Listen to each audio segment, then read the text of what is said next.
You good? Good evening. Good evening. My name is Kristen Ike. I am the Code Enforcement Special Magistrate for the City of Deltona, and I'm calling the Special Magistrate hearing of November 29th, 2023 to order. The first thing on the agenda is the roll call, so I will have all of the code enforcement officers introduce themselves. Mark Gibson, Code Compliance Supervisor. Vanessa Bakelins, Legal Assistance.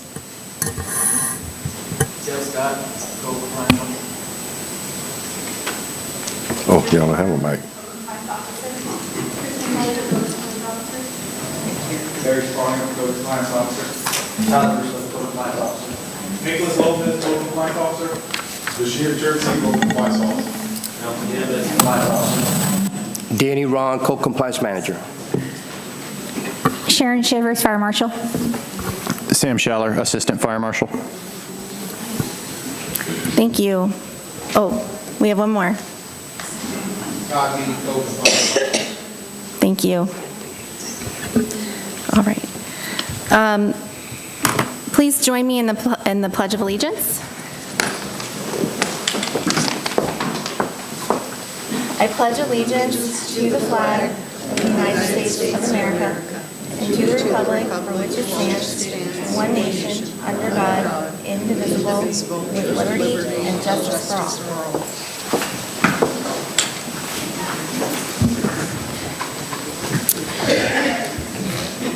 Next on the agenda is my statement about how the hearing is going to run this evening. I am going to read this, so forgive me so I don't forget anything. We are here tonight because the City of Deltona has contended that there are violations of the Deltona City Code that exist. This is a public meeting, which means that no general public comment will be accepted, but each of the respondents and the code enforcement officers here tonight and any witnesses each of you call will be able to present evidence to me regarding each case and the violations of the Deltona City Code that are being alleged. I am an attorney and appointed by the City Commission to render decisions in these code enforcement cases to determine if a violation of the City Code exists and what fine will be imposed, if any. If you are here for a Massey case, you might see that next to your case number on the agenda. That means that I will be determining solely whether you have come into compliance in a timely manner in accordance with the previous order I issued in your case, and will not be reopening the case to determine whether or not a violation existed. Any decision I make this evening will be put into a written format in the form of an order. A copy of my written order will be provided to the city and then mailed to you as well. It is important to note that for any order I issue, you may appeal by sending a written notice of appeal to the circuit court within 30 days of the execution of my order pursuant to Florida statutes section 162.11. The procedure of the hearings today will be governed by chapter 162 Florida statutes. Formal rules of evidence shall not apply, but fundamental due process shall be observed and shall govern the proceedings. Hearsay is admissible, but only to support other competent and substantial evidence. If you are a respondent, you will be able to testify, tell me what you think I need to know about your case, present evidence and witnesses. Your testimony will be under oath, so I will be swearing you in, and this hearing is being recorded. For each case, I will call the case number and the city will proceed first. The city has the burden of proving that the code enforcement or code violation exists. Then you will be allowed to respond. For each case, I intend to admit the case file, and you should have received a copy of that when you came in this evening. If you did not, please let me know when you come up. I will take the cases in the order that you signed it in, first come and first served. And do I have any cases that I need to announce that have been withdrawn or continued? Nope. Okay. I will go ahead and swear in everyone who intends to testify today as a group, which includes the code enforcement officers. So please stand and raise your right hand. Do you swear to tell the truth, the whole truth, and nothing but the truth? If so, please say I do. I do. Thank you.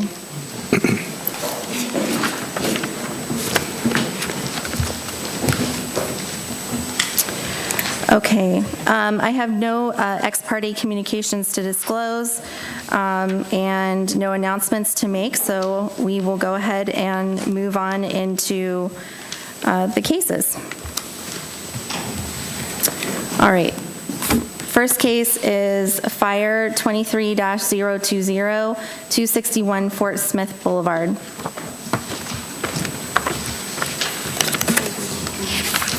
These all what's going?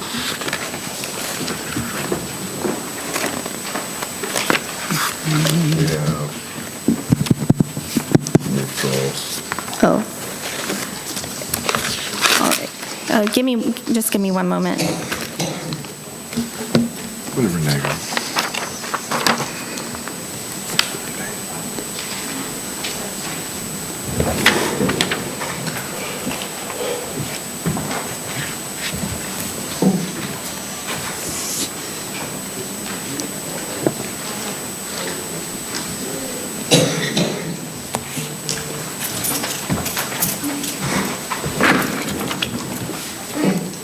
We good? These four. 1, 2, 3, and 4. Okay. I apologize. I do have a couple of cases to announce that have been withdrawn. Withdrawn. All right. So these are cases 23-273 A and B. That's for address 1101 East Normandy Boulevard. Case 23-272 A and C, which is for 1369 Woodbine Avenue, and case 23-266 A and B, that is for 2542 Delaware Road, and case 23-253 for 1682 Providence. So if you are here for any one of those 4 cases I just called, you do not need to stay. They are being withdrawn. All right, go ahead. Good evening. For the record, my name is Samuel Schaller. I'm employed by the City of Deltona as the Assistant Fire Marshal. This will be case number Fire-20-2023. The City of Deltona versus Family Realty Rentals, L 1.7.12.10, which states no construction work shall proceed until the authority holding jurisdiction has reviewed the plans for compliance with the applicable codes and standards and the applicable permits have been issued. Clerk, I certify any and all photographs to be true and accurate portrayals of what I observed on the day they were taken. Occupancy permit 22-0002 for the change of occupancy was issued on May 19th, 2022. However, no inspections were ever called in, and the permit expired on October 2nd, 2023, and October 23rd, 2023. Found the space was still in use as an assembly occupancy with no change of occupancy permit issued, although the permit certificate of occupancy issued for the new occupancy classification. The city would like to request 30 days for the property to come into compliance with the remainder of the violations, or a fine of $100 per day until such time that the property owner has notified the city of compliance. Okay, thank you. So if I understood that, what is essentially remaining? Family rental rentals, 1416 Roberta Road, the land of Laura, 32720. I have a little bit of dispute on the facts. I'm aware of what takes place. I've been doing this for 30 plus years. What happened is the tenant said, I did not put any, was done was removal of walls. She did build one new wall with a half wall. Of course, you can see some of the pictures. I don't know if you can run through them. This is existing from the original. The owner of the LLC? Yep. Okay. All right, did you have anything else for me? Okay. No. Holidays, so 45 days would be January 13th of 2024. So I have no problem with that. Okay. I'm going to find that the respondent in this case is in violation of the city code as charged, and that respondent correct the violation before 4:00 p.m. on January 13th, 2024.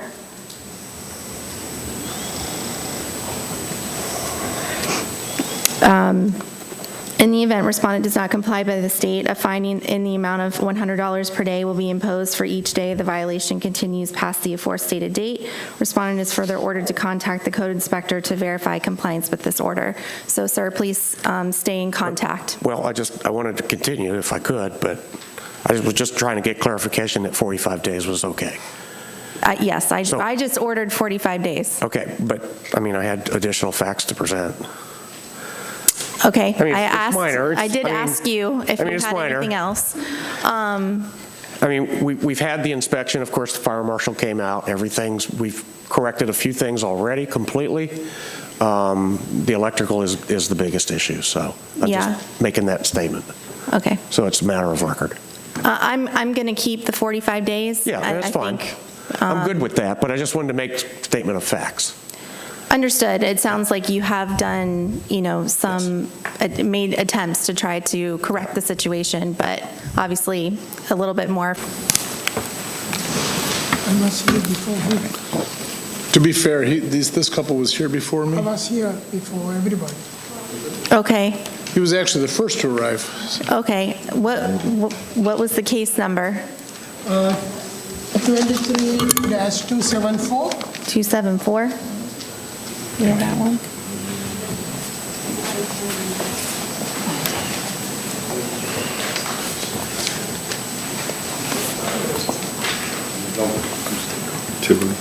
Tivoli? All right, we'll do that one. And then I see there's, hold on just one moment.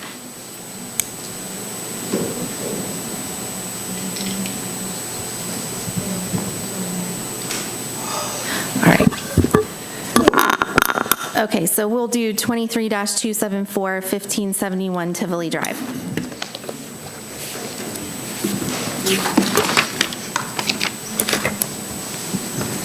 Go ahead. Good. My name is Todd Mead. I'm employed by the City of Deltona as a code compliance officer.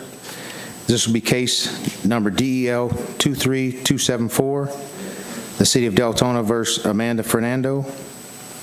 The property address is 1571 Tivoli Drive, Deltona, Florida, 32725. The parcel ID number is 813-072-020-070. This is a violation of the City of Deltona Ordinance, Section 18-5, adopting the latest edition of the International Property Maintenance Code, Section 302.7, which states, all accessory structures, including detached garages, fences, and walls, shall be maintained and kept in good repair and sound structural condition.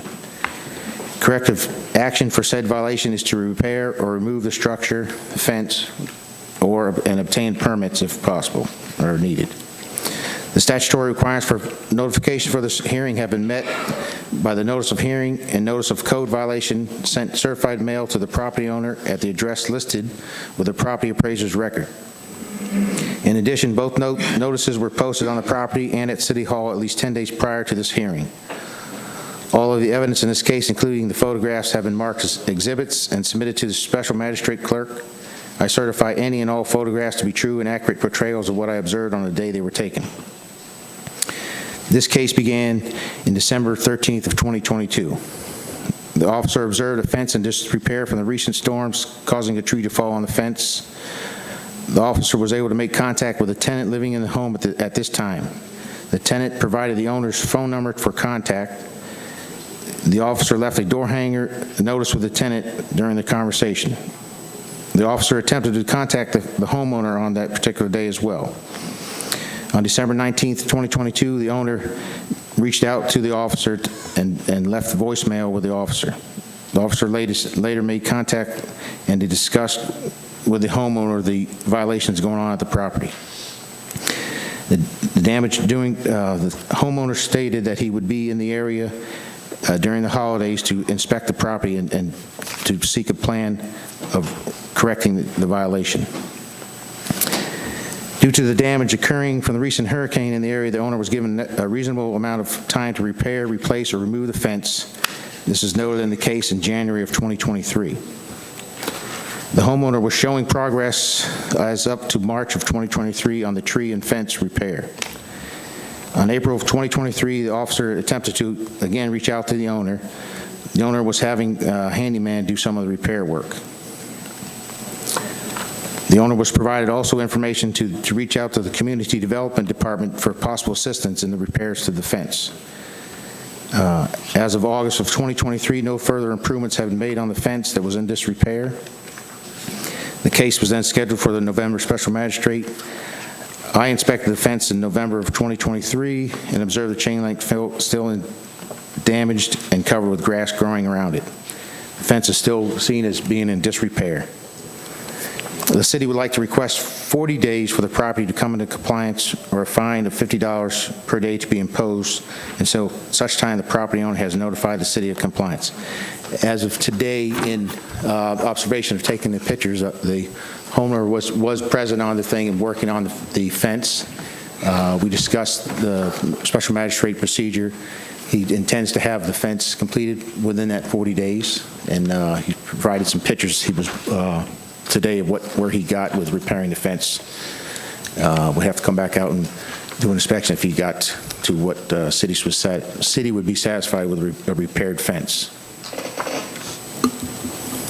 Okay, That's good. thank you. All right, sir, did you want to tell me, what would you like to tell me about your case? Your Majesty, I'm Amanda Fernando's father. Amanda is RN and she couldn't come today because we got the notice only 2 weeks ago. I got a picture of the notice from my tenant. I showed the officer and we couldn't read anything. So we live in Canada. My wife and I, we just came back day before yesterday. Yesterday we went to the house, and then she gave me the paper. So Okay. we didn't know nothing to do because we don't know anybody here. So my wife and I came this morning. We did our best and we fixed the fence. And officer was there and he saw we were doing. I have the pictures that we have fixed the fence. And everything is okay. You have photos that you'd like to show that you've Yeah. fixed the fence? Okay. Can you, Yes. what's that? Okay, can you, Yes, three pictures. Thank you.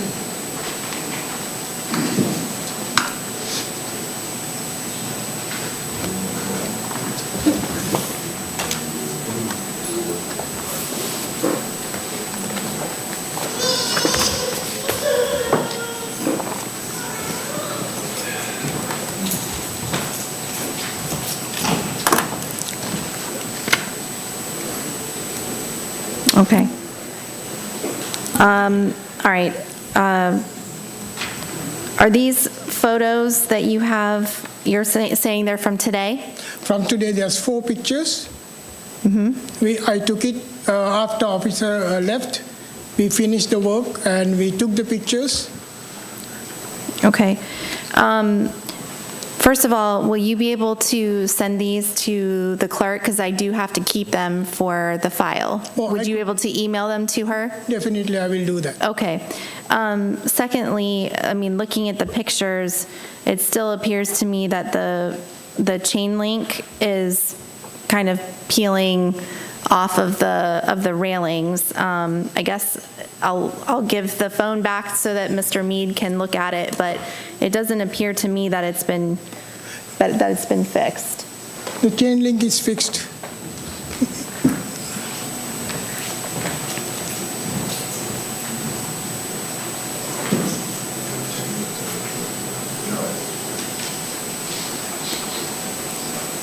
Are you talking about the corner one, right?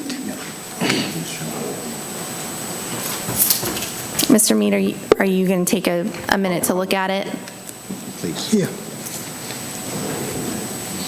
That's the corner. That was the one who was out. Dimensions like here, this has to be all the way up to the, Okay, So, those are minor. so it's not fully in, because it would have to, that was, Okay, Open. those are minor, yeah. yeah, so all that has to be, you have to be considered pulled up and tight to the fence pole. Okay. Okay?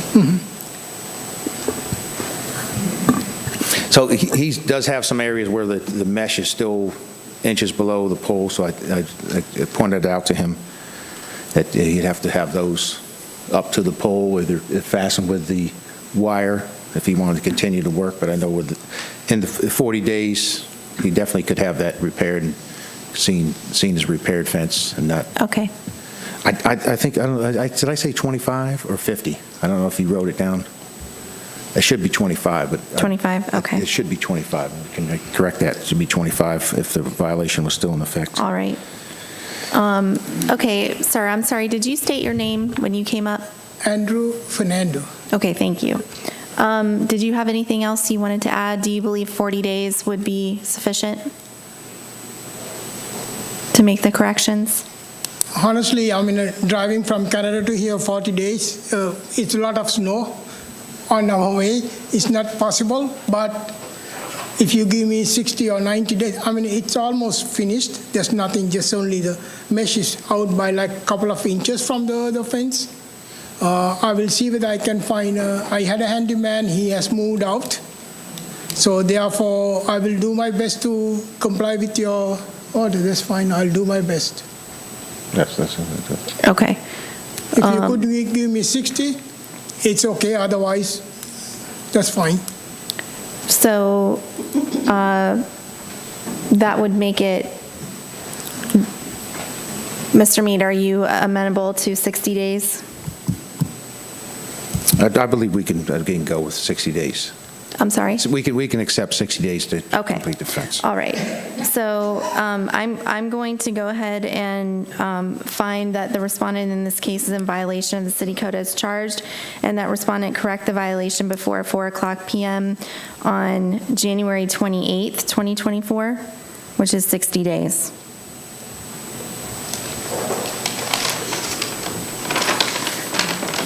In the event respondent does not comply by the state, a fine in the amount of $25 per day will be imposed for each day the violation continues past the aforestated date. Respondent is further ordered to contact the code inspector to verify compliance with this order. So please make sure you stay in contact with him and tell him when you've come into compliance. No problem. Thank you. Thank you again.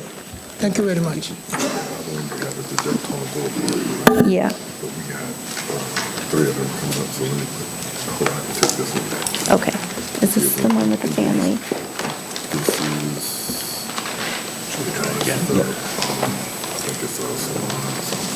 Okay. Is there, do we know which one is the one with the family? Because I kind of want to take them. Thank you. Yeah. Can you get Renee to talk to them? Thank you. All right. The next case is 23-035, the Massey case, 1382 Howland Boulevard. Are we skipping? Are we jumping? I am actually next. Okay, well, I was just told that there were, I think, several of those for that, is it for that?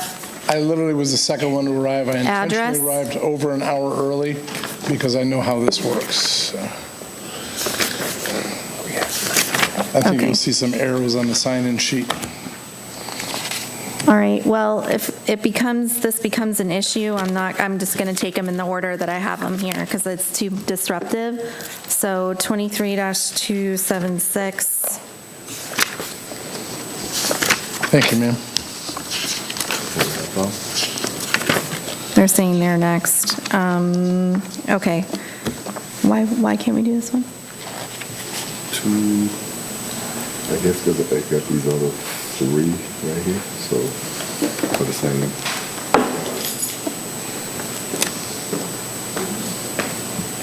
Okay, I guess he's saying he was the other. I see. All right, so there's multiple cases.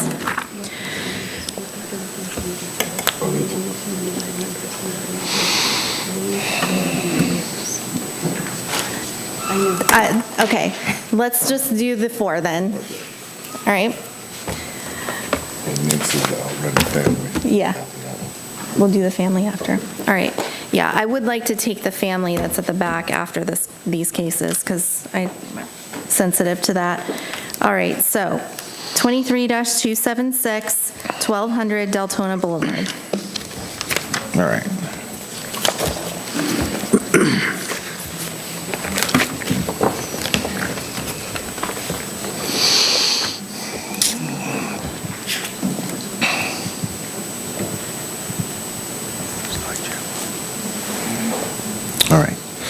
name is Todd Mead. I'm employed by the City of Deltona as a code compliance officer.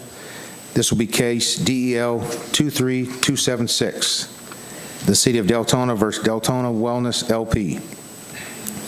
The property address is 1200 Deltona Boulevard, Deltona, Florida 32725. The parcel ID number is 813-006-000-020. This is a violation of the City of Deltona Ordinance Section 18-5, adopting the latest edition of the International Property Maintenance Code, Section 304.6, which states that all exterior walls shall be free from holes, breaks, and loose or rotting materials, and maintained weatherproof and properly surfaced, coated with where required to prevent deterioration. Corrective action for said violation is to repair the exterior walls and paint with the proper treatment. The statutory requirements for notification for this hearing have been met by the notice of hearing and notice of code violation sent certified mail to the property owner at the address listed with the property appraiser's record. In addition, both notices were posted on the property and at City Hall at least 10 days prior to this hearing. All of the evidence in this case, including the photographs, have been marked as exhibits and submitted to the Special Magistrate Clerk. I certify any and all photographs to be true and accurate portrayals of what I observed on the day they were taken. This is a proactive case for the address of 1200 Deltona Boulevard, Deltona Plaza. On April 18th of 2023, I observed the drive-up ATM structure in the front part of the plaza having some wood panel decaying walls. The bottom portion of the wood closest to the ground area shows the areas of decay. The structure is not in operation by the bank at this time. I made a call to the property manager, Mike, on May 2nd of 2023 to discuss the issues and violations at the plaza. The property manager was scheduling some repairs at the plaza and was going to look into the responsible party for the ATM structure. He did believe that the removal of decaying wood or repair would be done. No repairs to the structure were noted on inspection in August of 2023. Notice of violation was issued and posted and sent certified mail to the property owner of record. No action to meet compliance on the structure has been observed during the last 3 months. The case was scheduled for the Special Magistrate here in November. The city would like to request 40 days for the property to come into compliance or a fine of $25 per day be imposed until such time that the property owner has notified the city of compliance. So that's all. Thank you. All right, sir, can you state your name and address for the record? Sure, my name is Michael Mather. I'm the property owner's representative.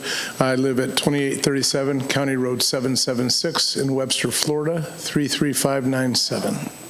Okay, what would you like to tell me about the case?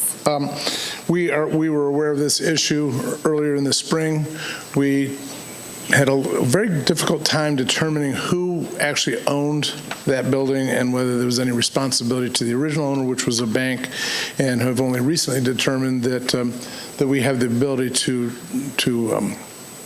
well, our preference would be to demolish the building. So we would like to get the utilities to certify that they're no longer active there so that we can get a demolition permit. And it obviously makes much more sense to remove that building than to repair it. So that's our goal. 40 days could be tight because of the holidays and the fact that we will be at the mercy of 2 utility companies and then pulling the permit. So 40 days could be tough, but we are willing to give it our best shot. Mr. Mead, are you willing to go to 60 since they would like to demolish the building? And and speaking with Mr. Mathers the other day and discussing the case with the possibly submitting for a permit for demo, they probably would need that 60 days, so we're okay with it as well. All right. Thank you, sir. Was there anything else you'd like to add, sir? No, ma'am. Okay. All right. I find that the notices were properly given in this case, and I'm admitting the case file as Exhibit A. I find respondent in this case in violation of the city code as charged, and that respondent correct the violation excuse me, before 4:00 p.m. on January 28th, 2024, which would be 60 days. In the event respondent does not comply by the state, a fine in the amount of $25 per day will be imposed for each day the violation continues past the aforestated date. Respondent is further ordered to contact the code inspector to verify compliance with this order. All right, so please make sure you stay in contact with him. Yes, ma'am, thank you. All right, so then we have case 23-277, which is 1200 Deltona Boulevard, and that's for, I guess it's suites 59 and 60.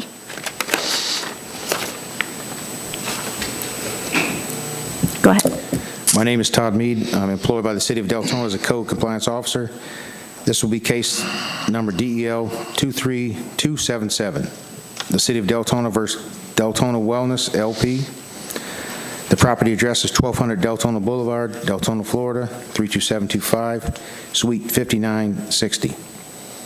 The parcel ID number is 813-006-000-020. This is a violation of the City of Deltona Ordinance Section 18-3, adopting the latest edition of the Florida Building Code, Section 105.1, which states that any owner, authorized agent who intends to construct, enlarge, alter, repair, move, demolish, or change the occupancy of a building or structure, or to erect, install, enlarge, alter, repair, remove, convert, or replace any electrical, gas, mechanical, or plumbing system, the installation of which is regulated by this code, or to cause any such work to be done, shall first make application to the building official and obtain the required permit.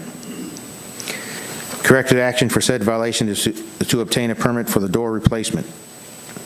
The application must be submitted to the City of Deltona, 2345 Providence Boulevard. The statutory requirements for notification for this hearing have been met by the notice of hearing and notice of code violation sent certified mail to the property owner at the address listed with the property appraiser's record. In addition, both notices were posted at the property and at City Hall at least 10 days prior to this hearing. All of the evidence in this case, including the photographs, have been marked as exhibits and submitted to the Special Magistrate Clerk. I certify any and all photographs to be true and accurate portrayals of what I observed on the day they were taken. This is a proactive case for the property address of 1200 Deltona Boulevard, Suite 59 and 60. The Code Compliance Department received an email on April 20 of 2023 from the fire inspector about a door replacement done without a permit. I was able to make a visit to the site and visit the suite number 59 through 60. The tenant for the business was open and allowed me to view the back door, which was notified or noted as being a new door exit at the back of the building. I made a call to Mike again on May 2nd of 2023 to discuss the issues and violations at the plaza. The property manager was scheduling repairs for the plaza and would look into getting the permit for the door. Notice of violation was issued on August 28th of 2023, sent certified mail. No action to obtain the permit has been observed during the last 3 months. The city would like to request, again, 40 days for the property to come into compliance or a fine of $25 per day be imposed until notified to City of Compliance. Okay, and at this time, no permit has been applied for? No, not on record with this building department.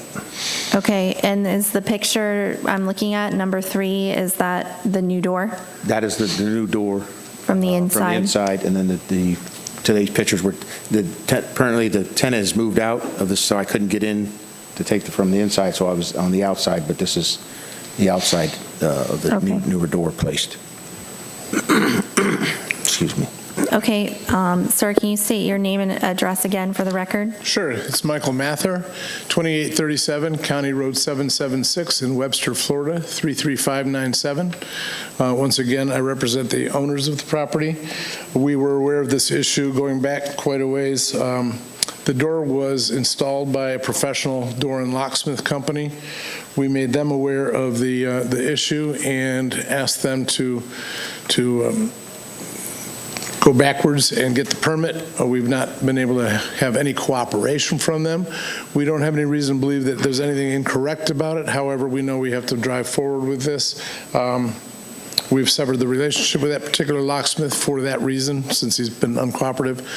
We will obtain the permit and get it inspected within the prescribed period of time. We're fine with the time. Okay, thank you.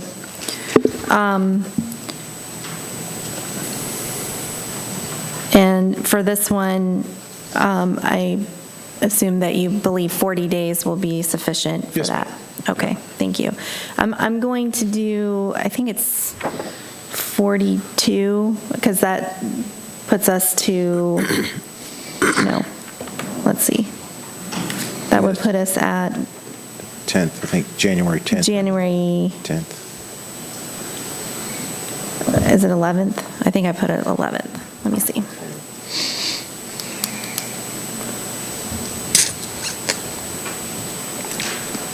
January 10th.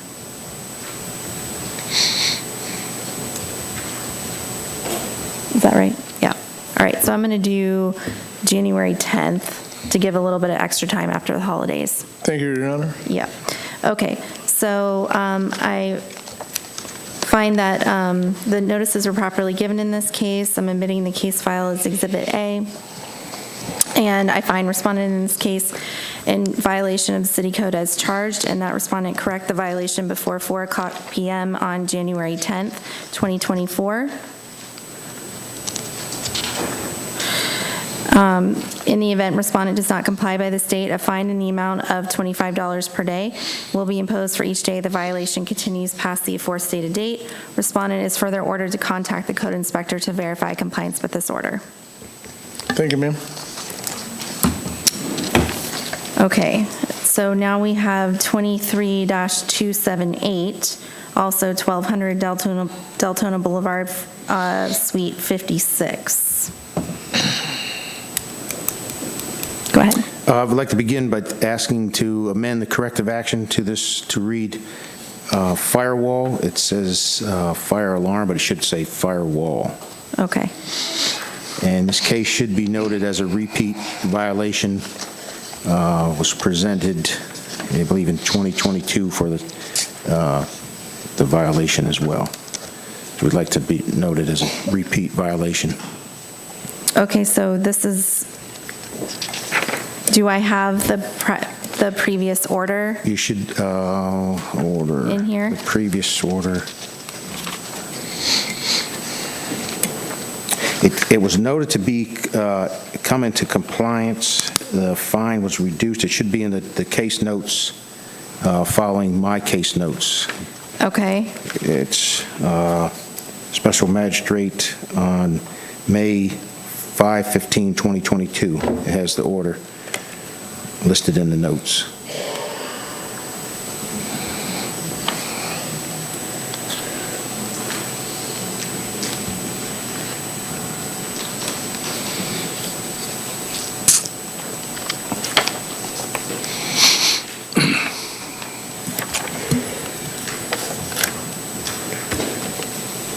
Can you approach and show me where you're talking about?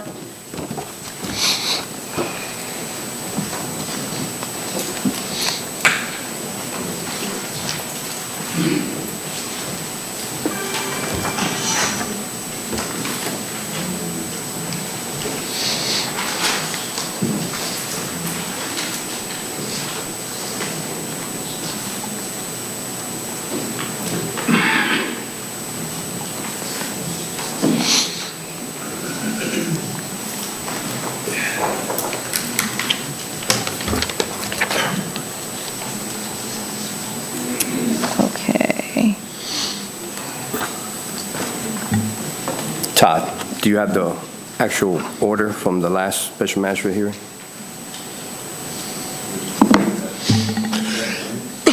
No, the actual order. No, it's not in the file. I'm not even looking at this. Oh, okay, here we go. Okay, thank you, I found it now.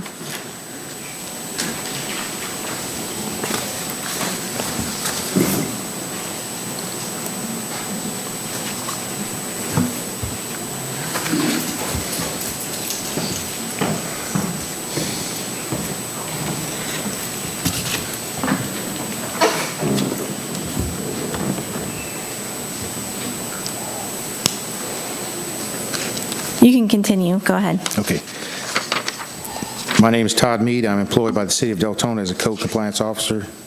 This will be case number DEL 23278, the City of Deltona versus Deltona Wellness LP. The property address is 1200 Deltona Boulevard, Deltona, Florida 32725, Suite 56. The parcel ID number is 813-006-000-020.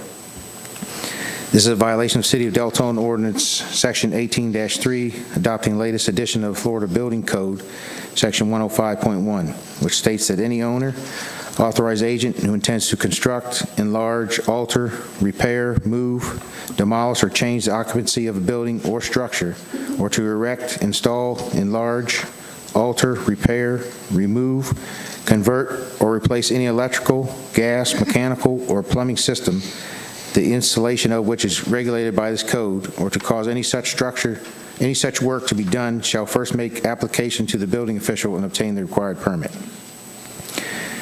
Corrective action for said violation is to obtain the permit for the firewall that meet fire report requirements. Applications to be submitted to the City of Deltona at 2345 Providence Boulevard, Deltona, Florida 32725. The structure must meet all requirements for city ordinance and be approved on final inspection. Contact our office with the permit number when obtained. The statutory requirements for notification of this hearing have been met by the notice of hearing and notice of code violation were sent certified mail to the property owner at the address listed with the property appraiser's record. In addition to both notices were posted on the property and at City Hall at least 10 days prior to this hearing. All of the evidence in this case, including the photographs, have been marked as exhibits and submitted to the Special Magistrate Clerk. I certify any and all photographs to be true and accurate portrayals of what I observed on the day they were taken. This is a proactive case for the address of 1200 Deltona Boulevard, Suite 56. Code Compliance Department received a request from the fire inspector about a firewall expired permit. I was able to make a site visit at Suite 56 around March 20th of 2023. The school director and I discussed the issue of the visit, and I mentioned that I would reach out to the owner and property manager. I made a call to Mike in April of 2023 to discuss the issues in Suite 56 for the firewall. Property manager was revising the permit to conform to repairs at the school. A follow-up in May 2nd, the property managers discussed the progress on the violation and in compliance. Notice of violation was issued in August 28th of 23, sent certified mail to the property owner of record. No action to obtain the permit has been observed during the last 3 months. The case was scheduled for special magistrate in November. From the last order, the property manager did come and renew the permit in April, I believe, of 2023, and the renewal that now has expired here in July. So the permit is still not there. It was revised, but now it has gone into expired. So now he does not have the permit for the firewall. So, and according to the fire inspector, he needs to possibly resubmit a whole new thing because of the time frame of the 3 months have passed since the permit expired. So that's where I learned from the fire inspector. The city would like to impose the 40 days to property come into compliance and $50 per day imposed at that time without compliance. So this is the same firewall that was at issue in 2022? Yes. And he came into compliance? To get the permit, once he had got the permit and they had to do some revisions, the permit was issued, but then it went expired because there were some issues with the fire inspector calling out a UL code and the notes, and he was shared that information about what the particular fire inspector wanted out of his contractor that did the work, but he never received that information, so the permit went to and expired.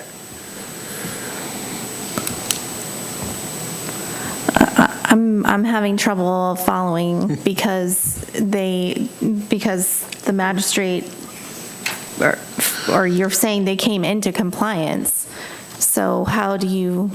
With the issue of issuing a new permit, was what he did in the revisions, the case was seen by the issue of the permit, he was in compliance from the code department.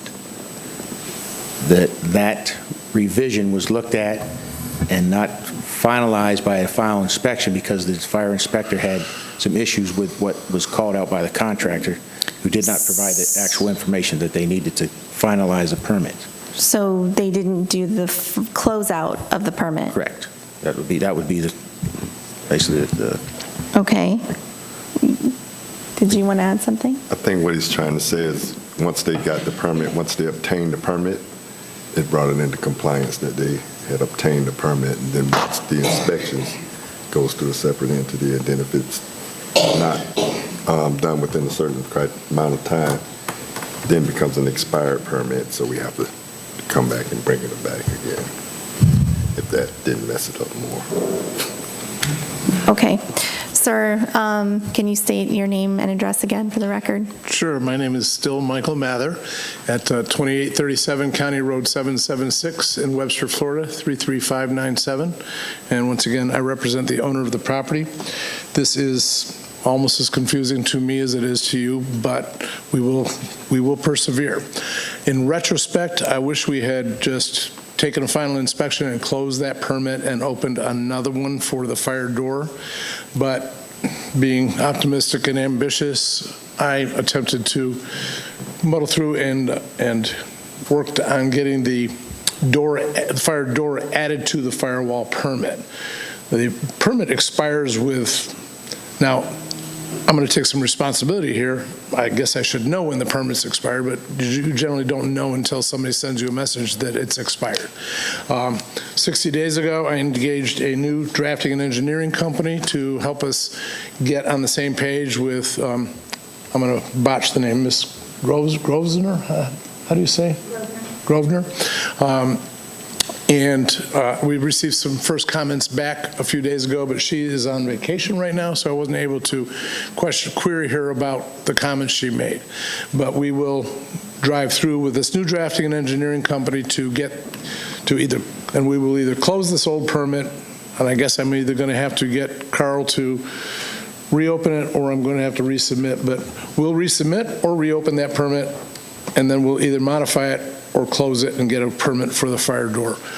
I'm not sure what's the smartest path. I will engage with my engineer on that, as well as Ms. Grosvenor and Todd, but we will muddle through.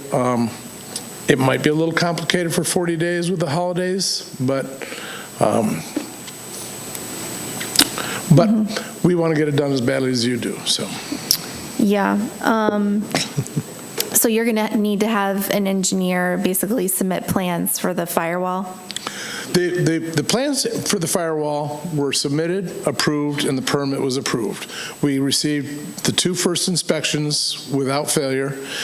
We just failed to close the permit because we opted to try to amend the permit. That was probably not the wisest decision. So okay. The firewall is approved and permitted. It's the fire door that is going to be the hang-up. And again, I'll either get with Carl and reopen and then get a final inspection on this permit and then open a new permit for the fire door, or tie it all in, whatever we can do in the most expeditious manner. The UL code that you're referring to is actually, I believe, you're looking at an old comment that was satisfied. So I don't think this is a UL code on the firewall as much as they needed the UL code on the new fire door. So it's either a misprint on her fact or an old comment, but again, that's why it's complicated. Let me interrupt real quick. I think when this case is going to continue, I was just talking to the fire marshal here, and there is some issues with this particular suite, and it might not be quoting the right issue with the permit. So for this particular case, we're going to continue on this one. Okay, I'm willing to continue it.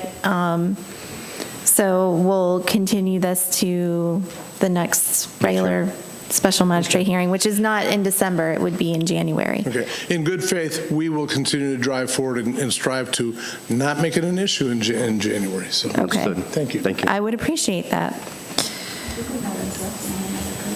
All right. That was 278.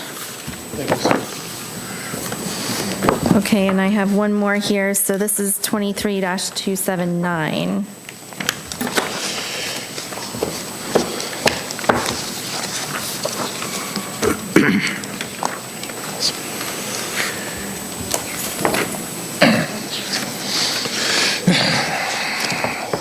Okay.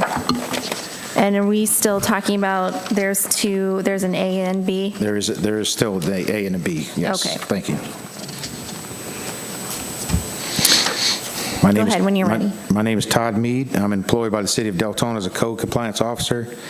This will be case number DEL 23279A, DEL 23279B. The City of Deltona versus Deltona Wellness LP. The property address is 1200 Deltona Boulevard, Deltona, Florida 32725, Suite 29. The parcel ID number is 813-006-0000020. This property is being brought before a special magistrate for more than one violation. These violations are as follows.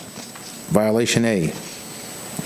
This is a violation of City of Deltona Ordinance Section 18-3, adopting the latest edition of Florida Building Code, Section 105.1, which states that any owner, authorized agent who intends to construct, enlarge, alter, repair, move, demolish, or change the occupancy of a building or structure, or to erect, install, enlarge, alter, repair, remove, convert, or replace any electrical, gas, mechanical, or plumbing system, the installation of which is regulated by this code, or to cause any such work to be done, shall first make application to the building official and obtain the required permit.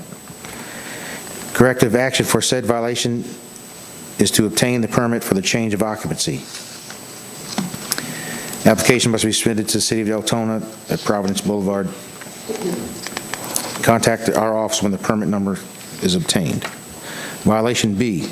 This is a violation of the City of Deltona Ordinance Section 18-3, adopting the latest edition of the Florida Building Code, Section 105.1, which states that any owner, authorized agent who intends to construct, enlarge, alter, repair, move, demolish, or change the occupancy of a building or structure, or to erect, install, enlarge, alter, repair, remove, convert, or replace any electrical, gas, mechanical, or plumbing system, the installation of which is regulated by this code, or to cause any such work to be done, shall first make application to the building official and obtain the required permit. Corrective action for said violation is to obtain the permit for the demolition of the interior wall done in Suite 29. Statutory requirements for the notification for hearing have been met by the notice of hearing and notice of code violation sent certified mail to the property owner at the address listed with the property appraiser's record. In addition, both notices were posted at the property and at City Hall at least 10 days prior to this hearing. All of the evidence in this case, including the photographs, have been marked as exhibits and submitted to the special magistrate clerk. I certify any and all photographs to be true and accurate portrayals of what I observed on the day they were taken.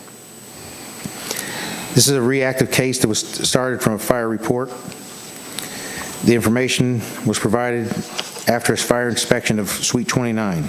I was directed to address the outstanding issues of a need for a permit on 2 violations noted in the report.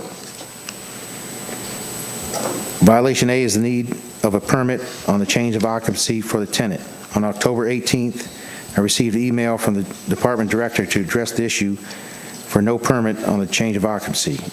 I proceeded to the address and made contact with a female person inside the office. I discussed the issue of the code violation with the tenant, and I was going to note that I would be contacting the property owner for the address. I left a posted notice of violation on the front door of the business on October 22 of 2023.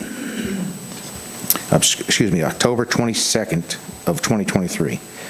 The office is only open on Wednesdays, and at a time, I made a call to the property manager, Mike, to notify him of the violations and of the change of occupancy permit needed. Violation B also pertains to the need for a permit. This permit would be for the demolition of an interior wall done within the tenant area. The information came from the fire report that was shared to the code department.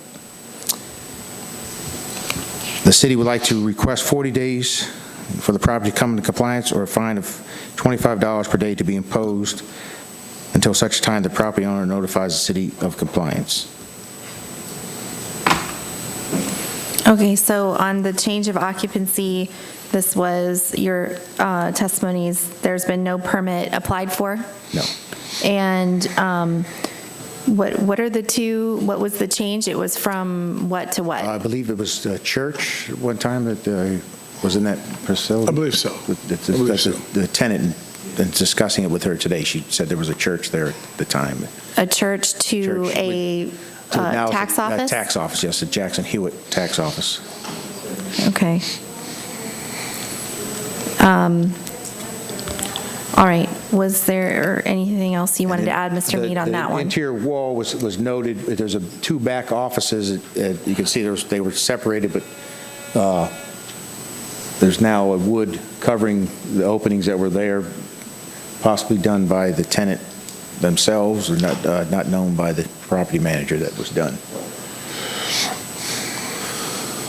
So the fire report called out that they changed the wall. There should have been a permit for the removal of the wall between the two offices that were there. where that beam is? Yes, there was. Okay, that was split before? Yes, there used to be a wall across that separates. This is a door here, and then I don't have it, but the other door would be to the left of this photo.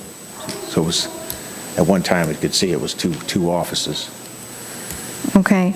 And so are you asking for 40 days as well, or recommending 40 days as well? Recommending 40 days. We will take our other recommendations if it's seen possible. And $25 on this as well? Yes. All right. Sir, can you state your name and address again for Sure. the record? Michael Mather, and it's 2837 County Road 776 in Webster, Florida, 33597. Once again, I represent the owner of the property. I did have a question. Do you have original drawings from that building that shows it in a different configuration, or is this possibly just assumed that it was a recent change, or not? The fire report called out, I think in his inspection, he noted that he could see at the top, it looks like drywall. Yeah, no, it does look like a change, I don't but have I don't know whether any it's drawings a... to recommend what the room Okay. looked like prior to. Ms. Shivers, would there be drawings somewhere originally from a previous inspection that might confirm whether this was a recent change or a very old permitted change? I believe in our pre-fire plan drawings, that information will be shown, but I'll get that to you. Okay, thank you. We obviously want to get to the bottom of that. This one's kind of new to me. We were under the impression that the leasing agent who made the deal with Jackson Hewitt was handling a change of occupancy permit. So if that has not been done, we obviously will have to take that on. I will say that we just did two for the same property, different tenants, where we engaged them 60 days ago. It took 6 weeks to get the drawings, and then we submitted the drawings to Ms. Grosvenor, and we have yet to get comments back on those two. So the process, and that's not meant as a criticism, it's just simply the process. That process so far, we're 60 days in, and that's before we even know whether there was a negative or positive comment on the permit. So For the removal of the wall? I'm sorry? For the No, this removal. would be for the change of occupancy. Oh, I'm sorry. For the removal of the wall, we simply have to look into it. So if there has been a recent change or an unpermitted change, then obviously we have to take on the responsibility of getting a permit for that, getting it inspected for safety reasons and code compliance reasons. But again, that's going to require us to submit engineering prints, I presume, for both building and fire safety to approve. So it's the same issue where even 60 days is going to be a challenge. So I would just like to state for the record, the change of occupancy, the fire review was done in that 3 days within this being submitted. I'm sorry, say that again? So you stated you were still waiting for comments for your change of occupancy permit. The review was done within 3 days of that being submitted. I have not received the Okay. comments or the approval. You might want to follow up with your designer, but I just wanted to state for the record, we did have that turnaround in 3 days. Okay, I So- appreciate that. And that, okay, but obviously I might not have heard from my designer, so that helps, I appreciate Okay. that. So that's in the process. You've already been providing comments on that. This is, I think he's referring to the two older ones, but. Oh, On the older permits, just he was stating the length Okay. of the permit process, but Yeah, because there's been no permit submitted, application for this change of occupancy, correct? But on the Okay. third change of occupancy, I did receive comments, negative comments. So would my designer only hear approvals and I would only hear negative? Because it took 2 weeks for me to hear comments back from Ms. Grosvenor that some of the information was insufficient. So I'm not sure I understand the 3-day thing. Because I rejected all 3 of them. But that sounds, yeah, that's. Okay, we'll So- talk about that. I'm inclined to give 60 days. Do you have any issues with that, Mr. Mead? That's fine. Okay. All right. So, all right. Was there anything else, sir, that you wanted to add? No. Okay. All right. I'm going to find that the notices were properly given in this case, and I'm admitting the case file as Exhibit A. I find respondent in this case in violation of the city code as charged, and that respondent correct each of the violations before 4:00 p.m. on January 28th.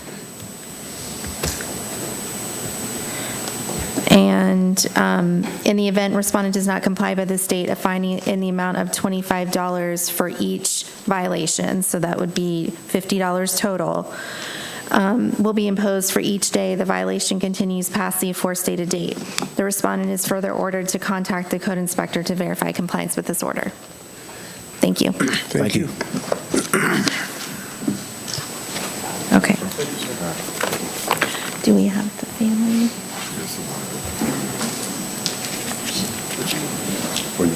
Yeah, this is good. All right. Oh, this is the dog. All right.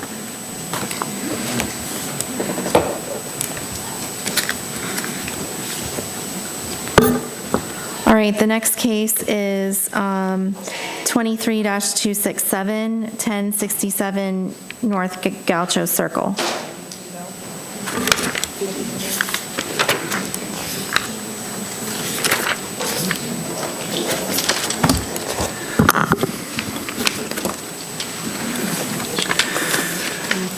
My name is Larry Sparling.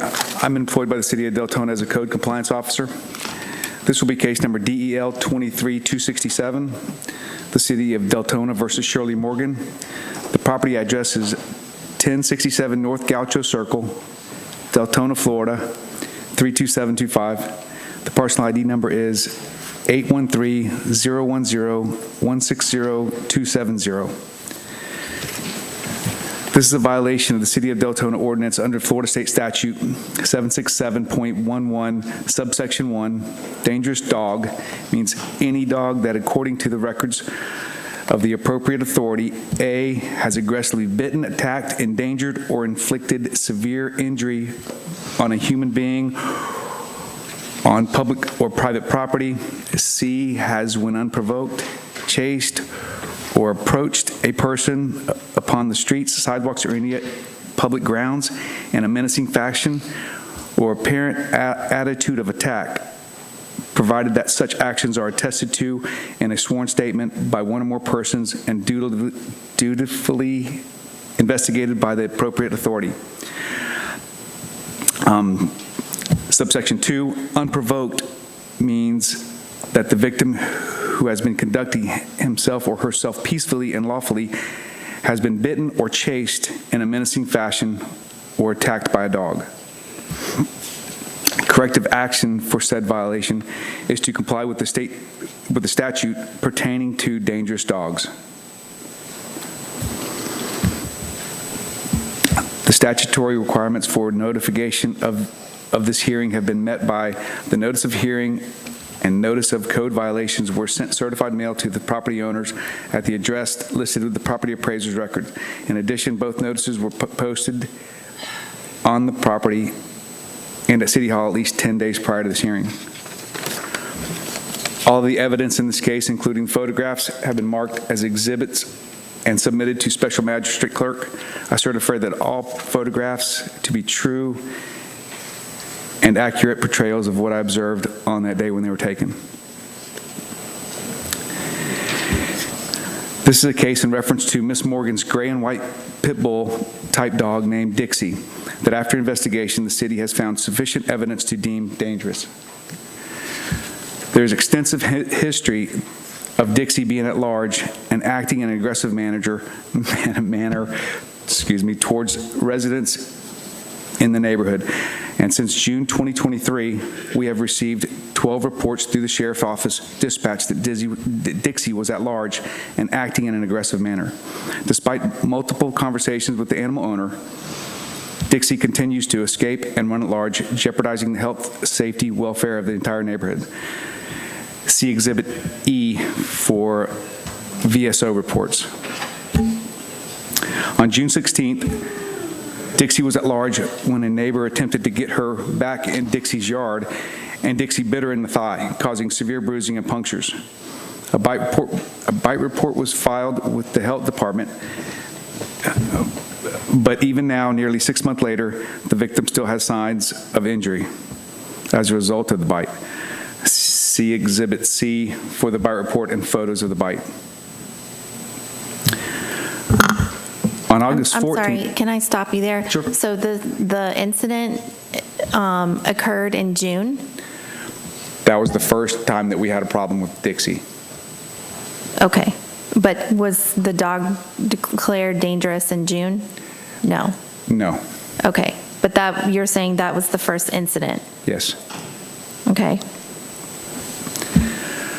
Then on August 14th, Dixie dug under the fence and entered the backyard of 1071 North Gaucho and attacked the dog that resided there.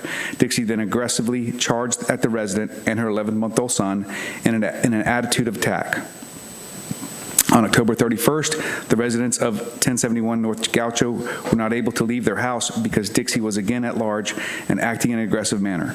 On this occasion, Dixie aggressively charged at the resident and her young son on their own property.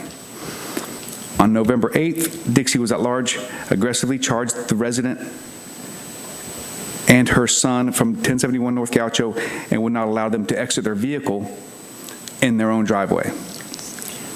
Later on November 8th, Dixie was again at large, aggressively charged the resident of 1071 North Gaucho while she was across the street with her dog.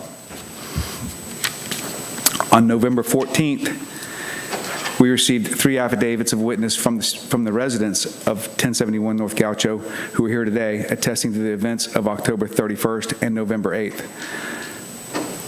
On November 20th, I completed my investigation and officially deemed Dixie as dangerous.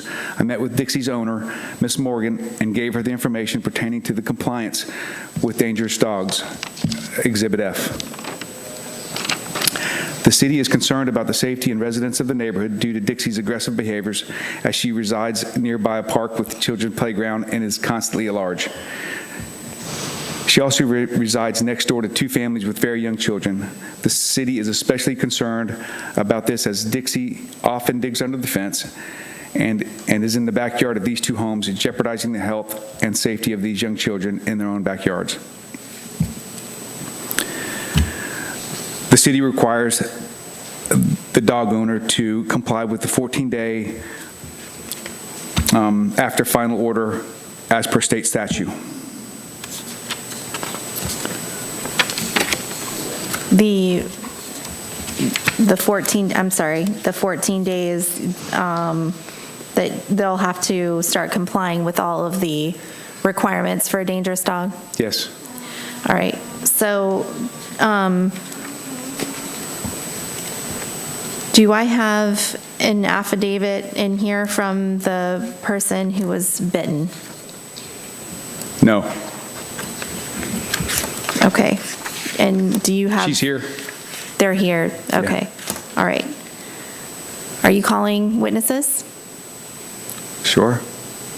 Go ahead. Karen?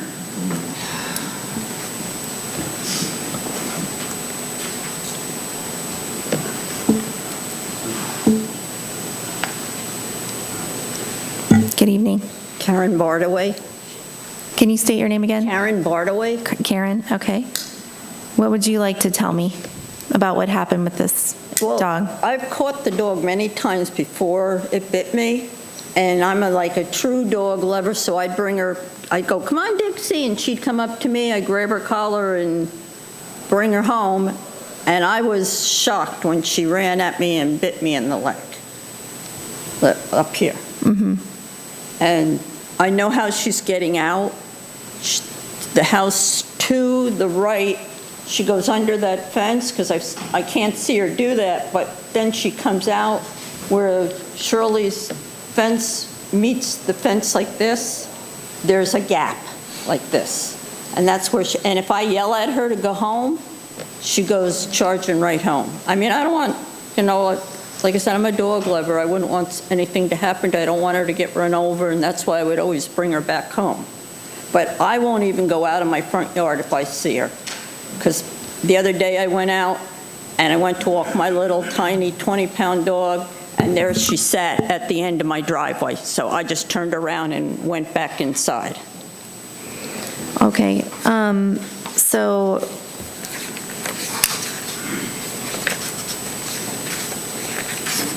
I do have a picture, and I don't want to show it up on the screen, but It's would kinda you gross.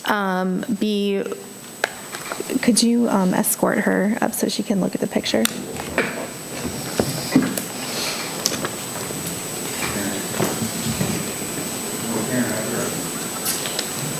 He'll walk you up.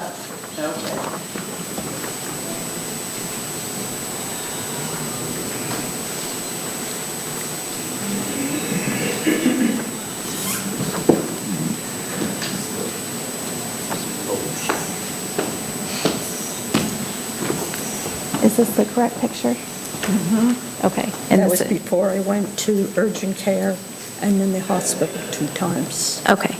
All right. You can go back down. Sorry.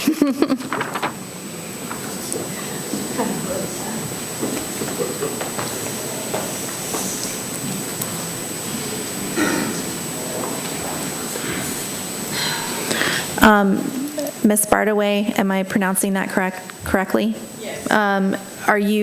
Would you be okay with me showing it to the dog owner, the picture?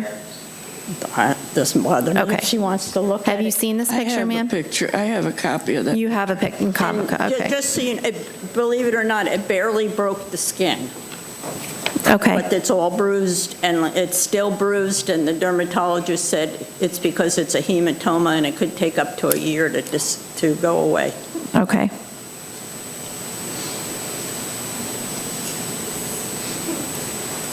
And Ms. Bardaway, you said that Dixie did inflict that by biting you? Yes. Okay.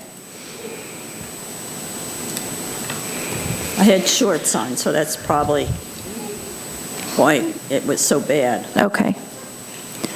All right. Did you have anything else you wanted to tell me about the incident? No. Okay. Thank you. All right.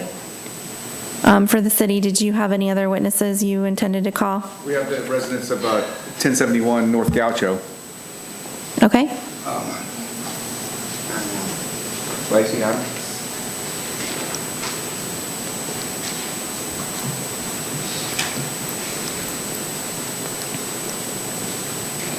Good evening. Could you state your names and address for the record?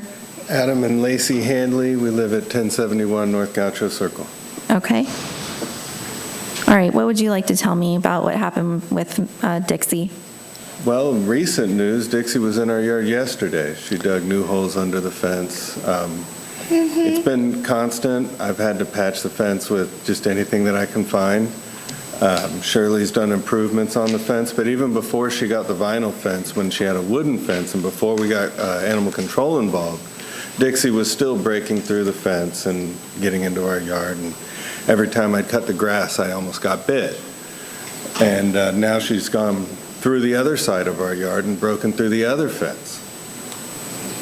When you say broken through, she's I mean, actually physically breaking the fence? Destroyed the boards. Like running right through the fence, ripping down the boards, pulling down the boards, breaking through with her paw. She goes like this and pushes through them.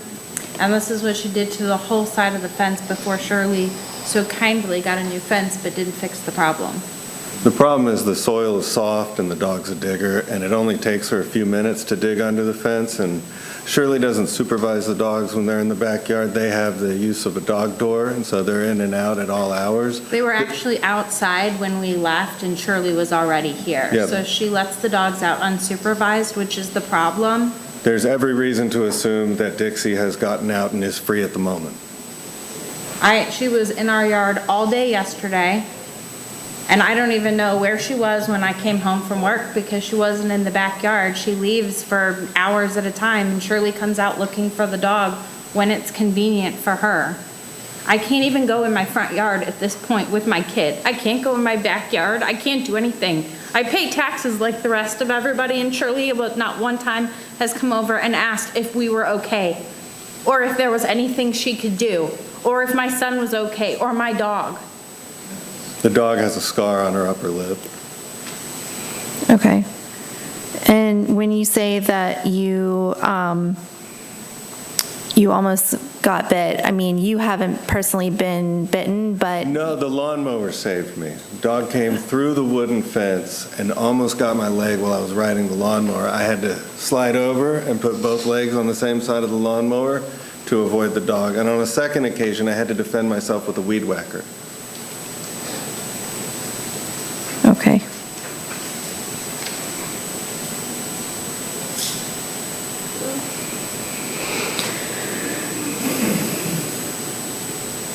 Okay. Is there anything else you'd like to tell me about the dog? When was the incident that you just described? Can you tell me? With the lawnmower? With the lawnmower? It was before the vinyl fence, so that would have been, let's say, midsummer. Okay. Yeah, this has been going on for months. Ever since Dixie moved in. And it's not even her dog. Okay. We had no issues with the other dog on the property prior to Dixie moving in. We did take that up with her grandson, who is the dog's owner, and apparently she kicked him out for whatever reason because he wasn't taking care of the dog, I guess. He's not I don't know. around. The dog is still around. And the problem continues, and she is not, our property is destroyed along the whole fence line. The dog is pushing holes in our screen on our patio. It's, messing all over our yard, terrorizing our dogs. We have a small Chihuahua, and we do have a big dog that has become aggressive towards Dixie now. When Dixie comes outside and charges at us, my dog will step in to defend us. Okay. Yeah, our dog did get bit protecting Lacey and the baby. And apparently, from what I heard, Dixie was also hurt in that incident, but... Okay, was that in August? I believe that was one of the things you may have listed. Sorry. When your dog was injured. I don't remember the exact dates. I've sent pictures and videos, numerous occasions. I don't know. There's so many. I only know the dates of the affidavit. That was June 16th. June 16th. Okay. So, right. Okay, so this is your affidavit here that I have. Is this the only affidavit I have from Ms. Handley? Sorry. There should be like 4 or 5 of them. 4 or 5? Okay. I did 3 on one occasion and 2 other separate ones, I believe. Okay, and I see I have some from Mr. Hanley. Okay.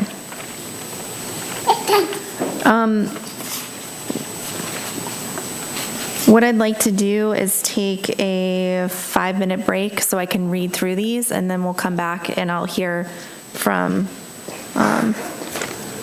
I I guess the dog, Miss Morgan. Okay? So we'll come back in 5 minutes. All right. Thank you.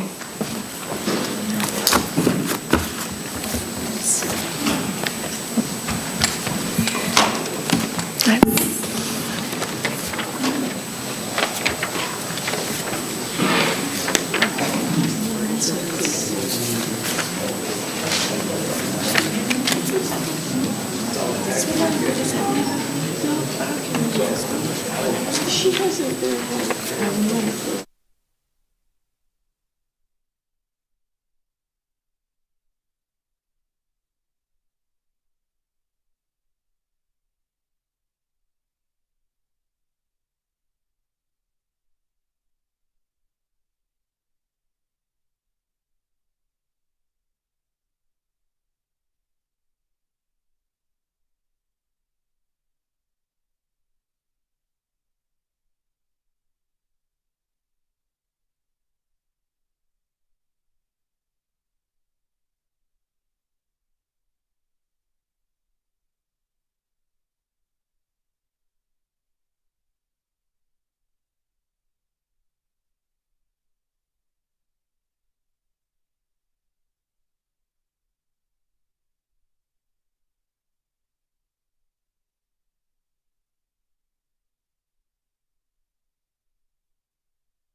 you.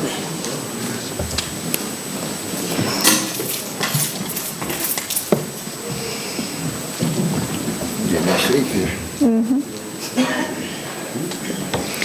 All right. Okay, can you state your name and address for the record? Shirley Morgan, 1067 North Gaucho Circle, Deltona. Okay, thank you. What would you like to tell me about your appeal? Well, I have taken extensive steps to reinforce the fence in the backyard, and I'm certain, beyond a shadow of a doubt, that Dixie has not been out of my backyard for a minimum of 2 weeks. Further, Dixie has shown no tendencies to be aggressive or vicious in any way. I have people here who have had interface with her, and they will testify to that.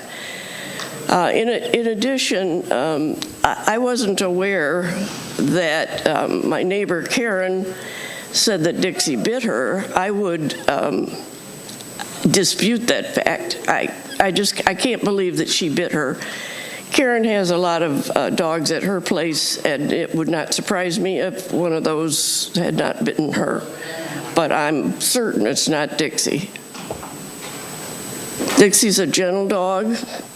As I said, she has not shown any tendency towards viciousness, aggressiveness, biting, any of those. Were you present when Ms. Bardaway alleges she was bitten by Dixie? Yeah, I find that very, very difficult to believe. Okay, but you were not there at the time? I was not there, but I dispute that fact. Okay. All right.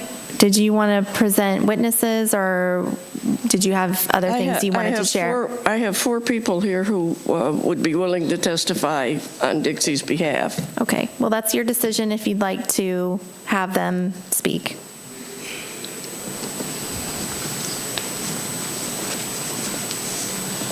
Good evening. I'm Sharon King. Did you need an address? Yes, please. 60 Rosedown Boulevard, DeBerry, 32713. Okay. I have interacted with Dixie several times, in particular when the dog first came to Shirley's house. She needed to take the dog to the vet to get its shots because there were no records that the dog had had any of its shots. And because Shirley has difficulty walking, I took the dog into the vet's office for her, and we had to wait there for half an hour, 45 minutes for somebody to come. The dog was,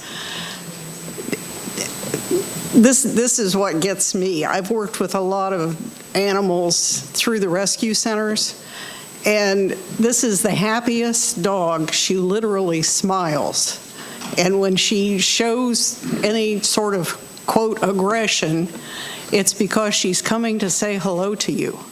And she is so full of energy, which can be intimidating. She is a pit bull or a pit bull mix, which people have become very frightened of. And without any experience with them, just assume that the dogs are aggressive. The dogs are aggressive if their owners are aggressive. This dog has never been aggressive. From the first time I met her, she was a very sweet dog, very friendly, strong. She's definitely very strong. It took a lot for me to hold her down when I was taking her into the vets because she was so eager to go wherever she wanted to go. But she was not aggressive. Thank you.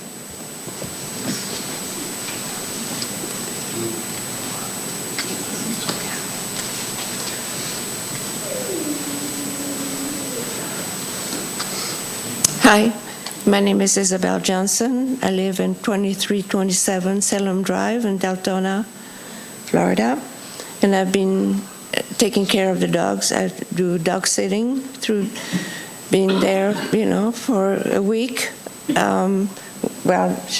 Shirley went on vacation.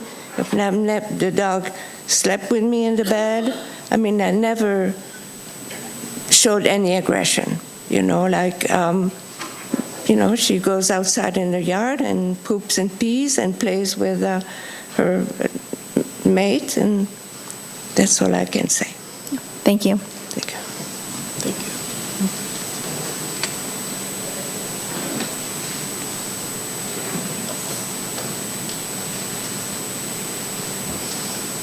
Hello, my name is Libby Mullins, and I first met Echo at Shirley's after she had been there just for a short period of time, and I'm sorry, Dixie, and she already had a dog, Echo, that I knew very well. And I met Shirley's occasionally, every other week or sometimes longer than that, but it had been a period of time of several weeks that I had not been there.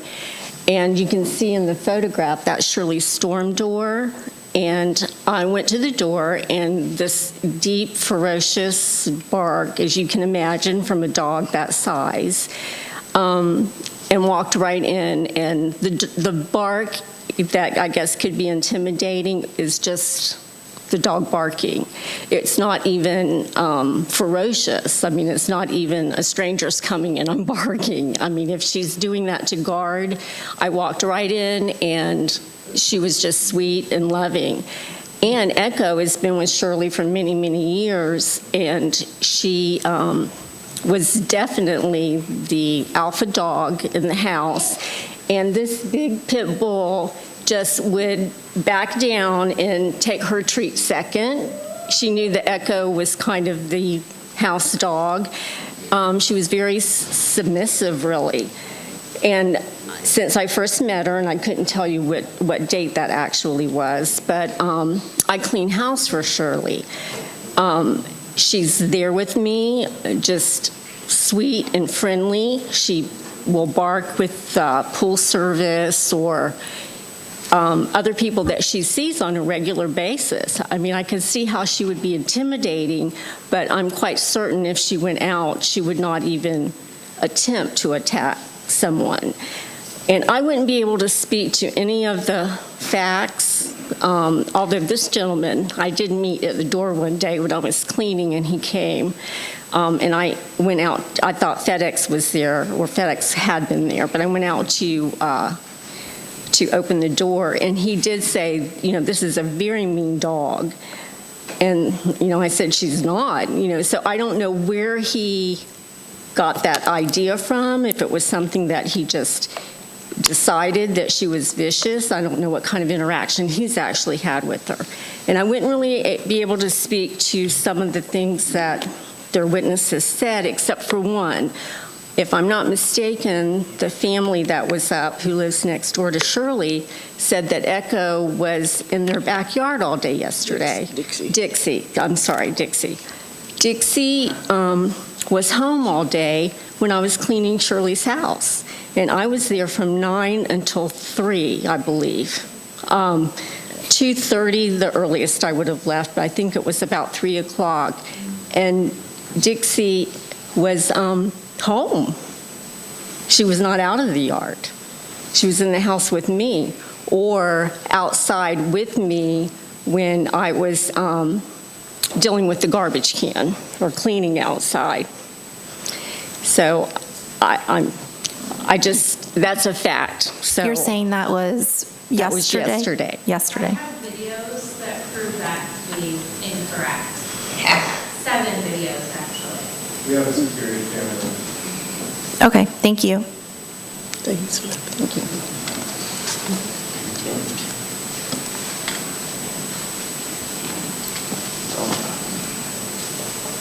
I'm Michael King, 60 Rosedown Boulevard, DeBerry. I've had a little less experience with the dog than my mom has, but I have met her on multiple occasions. I've taken her for walks, and I have never encountered any aggression, unless you count getting licked. Yes, she's energetic. She gets excited, but all she wants to do is meet new people and get attention from them. Thank you.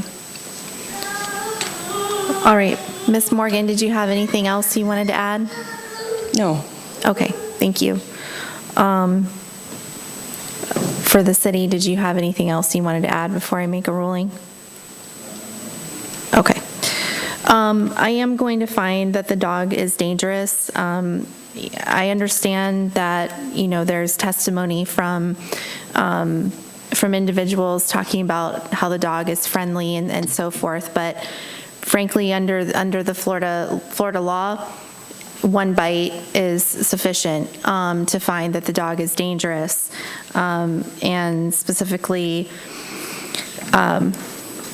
the definition includes that if the dog has aggressively bitten, attacked, or endangered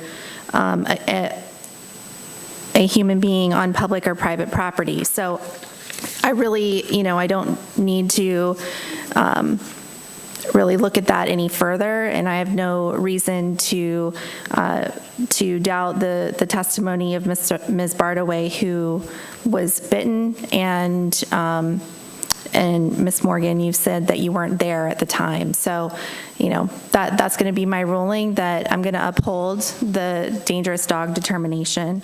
And you can be in touch with the code enforcement officer to discuss what are the next steps and the things that you'll need to do now that the dog has been determined dangerous. And like I said at the beginning, my orders can be appealed, but they would be appealed to circuit court within 30 days after I sign the order. Okay? Thank you.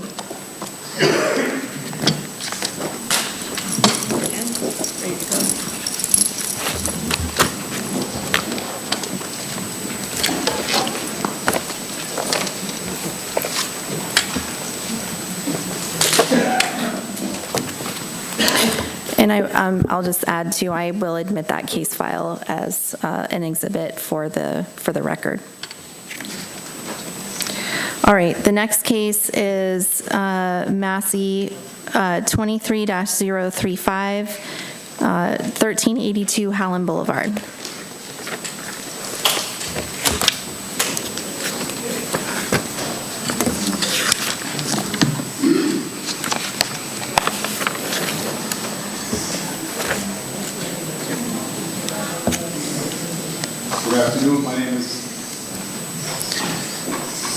Good afternoon. My name is Bashir Turkzi. I'm employed by the City of Deltona as Code Compliance Officer. This will be Massey case number DEL 23-035, A, B, C, and D. The City of Deltona versus Save-A-Lot EGE Holdings, LLC. The property address is 1382 Howland Boulevard, Suite 106-108. The parcel ID number is 813038000080. Statutory requirements. The statutory requirements for notification of this hearing have been met by the notice of hearing and notice of code violation being sent certified mail to the property owner at the address listed with the property appraiser's records. In addition, both notices were posted at City Hall at least 10 days prior to this hearing. All of the evidence in this case, including the photographs, have been marked as exhibits and submitted to the Special Magistrate Clerk. I certify any and all photographs to be true and accurate portrayals of what I observed on the day they were taken. It was ruled on May 24th, 2023, that the property owner was given 90 days to comply. The owner did not come into compliance within those 90 days and has been receiving a fine of $125 a day since August 22nd, 2023. As of today, the property has accrued a total fine of $12,500 over 100 days. The property manager has contacted the city and recently and requested an extension to be able to address the code violation at this property. The city is willing to grant an extension of 14 days, which will expire at 4 p.m. on December 13, 2023. However, if the violations remain after December 13, 2023, the city will request to retroact the fine from the original order.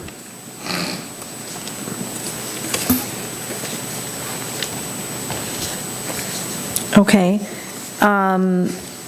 So, well, first of all, I need to hear about why they're still not in compliance. The property manager mentioned that the business is not operating at this time. However, they're in the process of moving all their appliances and mainly the salon equipment that was in violation. And like I said, the property manager promised the city that within 14 days it will be taken care of. Okay, so it's not in operation currently? No, it's not, but the violations remain.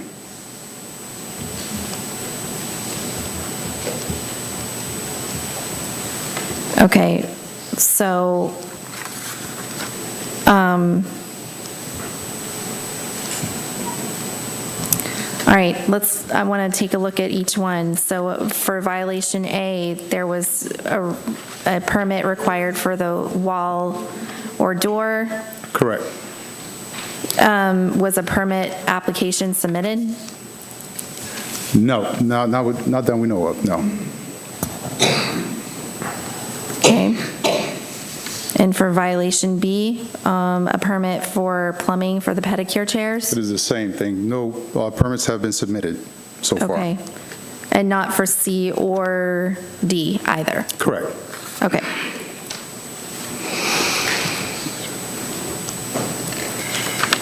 All right.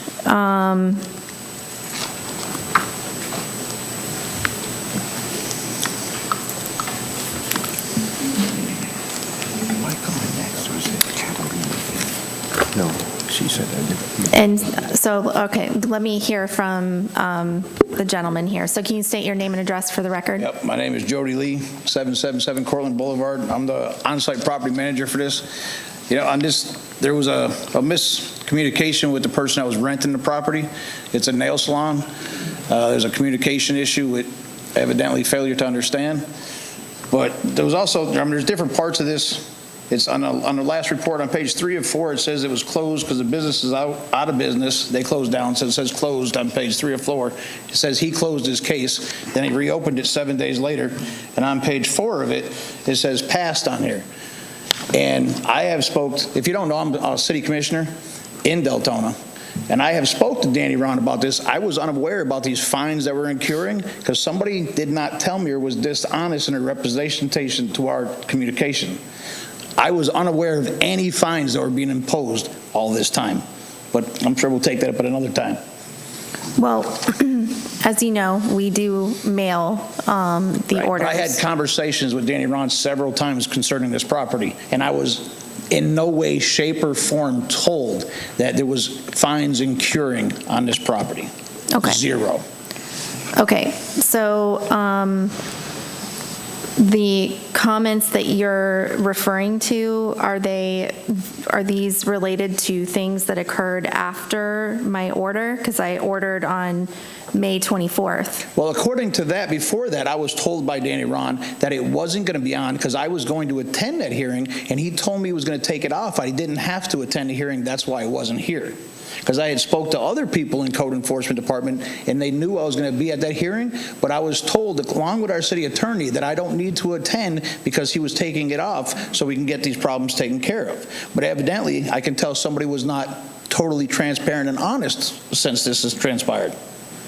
I mean, the people have moved out now.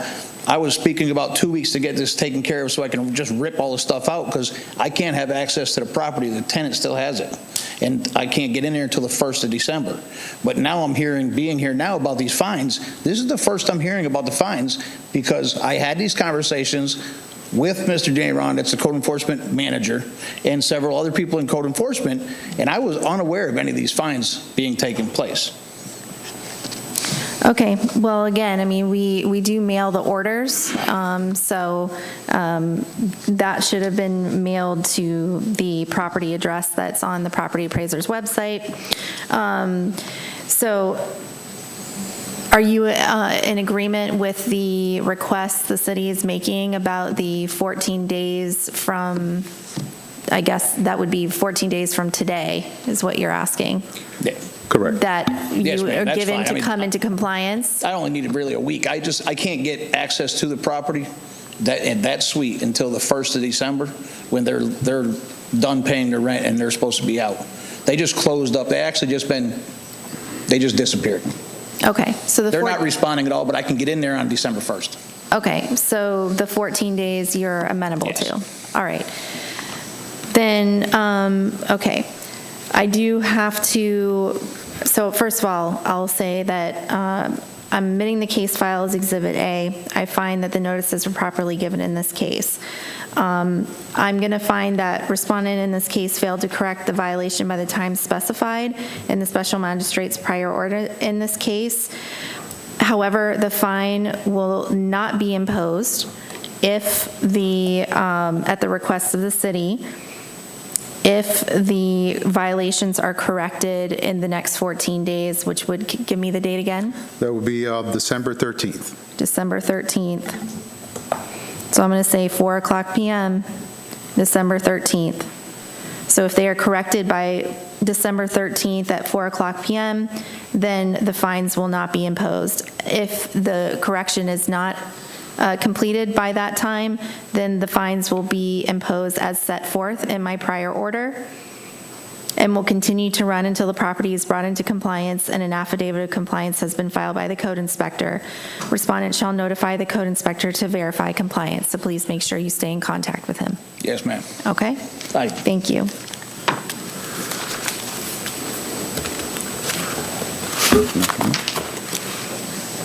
Oh, I think that's part of that.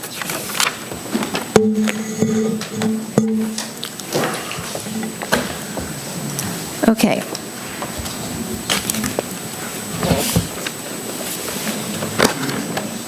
Ma'am, can we get, excuse me, can we get 23-198 heard? Okay.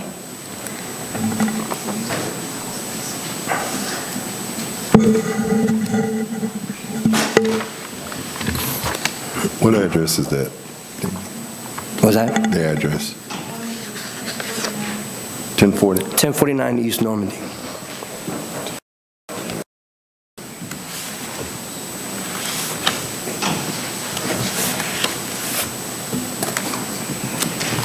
All right, 23-198. This is a Massey case, 1049 East Normandy Boulevard.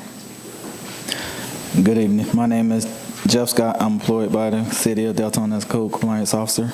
This will be Massey case DEL 23198, violation A, B, and C. City of Deltona versus the Women's Club Incorporated. The property address is 1049 East Normandy Boulevard. Yes, 1049 East Normandy Boulevard, Deltona, Florida 32725. Parcel ID is 81300513010. Statutory requirements for the notification of this hearing have been met by the notice of hearing and notice of code violation sent certified mail to the property owner's address listed with the property appraiser's record.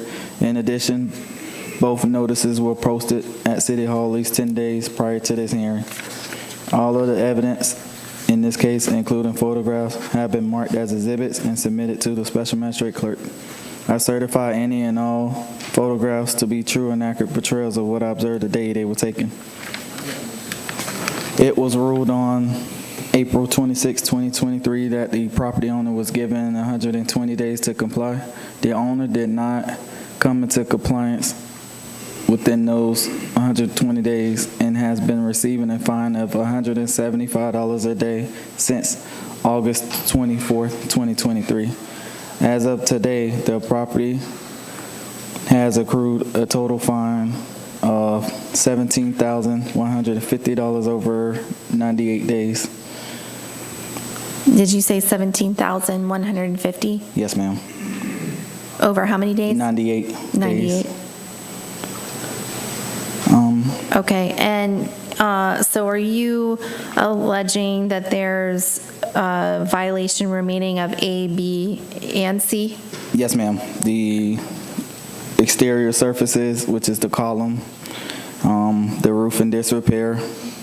So all these has been taken today, and the shed door is still in disrepair. which is violation C. Thank you.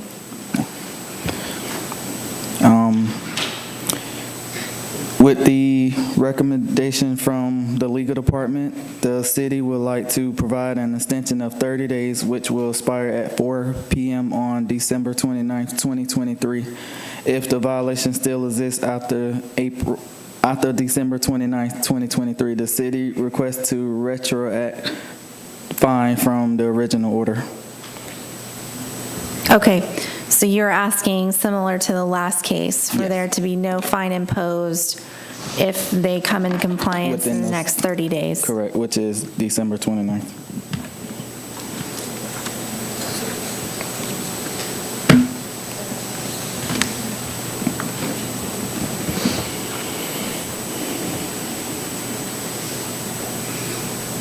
Okay. Did you have anything else you wanted to add? No, ma'am. Okay. All right. Sir, can you state your name and address for the record? Sure. My name is George Tavaro, attorney at law, 150 North Volusia Avenue, Suite B, Orange City, Florida, 32763. Okay. You're acting as the attorney for this case? Correct, Your Or is Honor. it your property? No, the attorney for the case. Okay. The property is owned by the Deltona Women's Club. I was here the last time in April. The issue with the property was, number one, financing. They were able to obtain financing to do the repairs that are required, which is over $100,000 is what the multiple estimates from several contractors.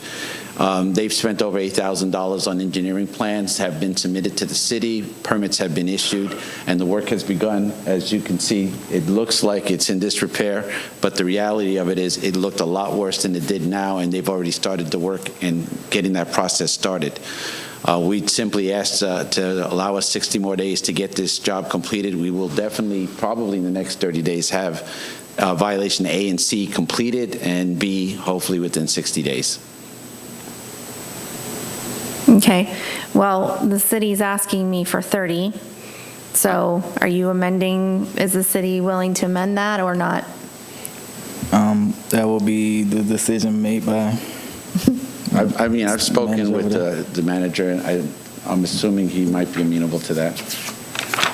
So you're trying to amend for C, for 60? No, to get the job done, 60 days for everything. I believe A and C can get done in 30 days, but to get B done, the roof, it would be at least 60 days. Ma'am, I'm okay with that, 60 days. You're okay with that? Okay, so the 60 days would be January 28th? Yes.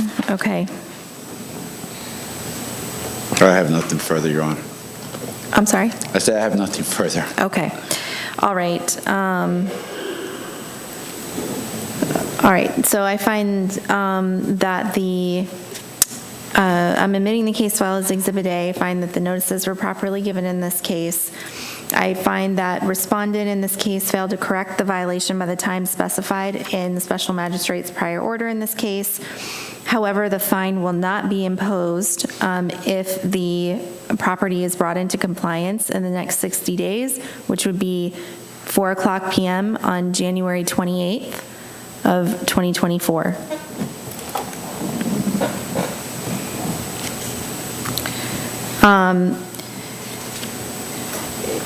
If the property is not brought into compliance, the fine will be imposed as set forth in that order and will continue to run until the property is brought into compliance and an affidavit of compliance has been filed by the code inspector. Respondent shall notify the code inspector to verify compliance. So make sure you stay in contact with them. Very good, Your Honor. Thank you. Thank you. All right. Thank you.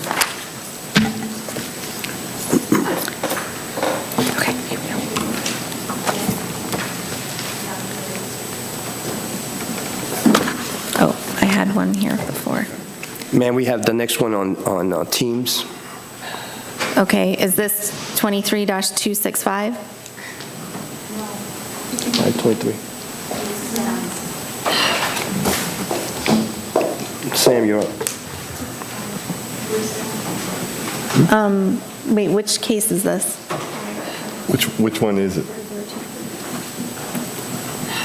Is it 23? Okay, I'm going to take the one I had, and then we'll come back to it. All right, it's 23-265, 801 Chippendale Street.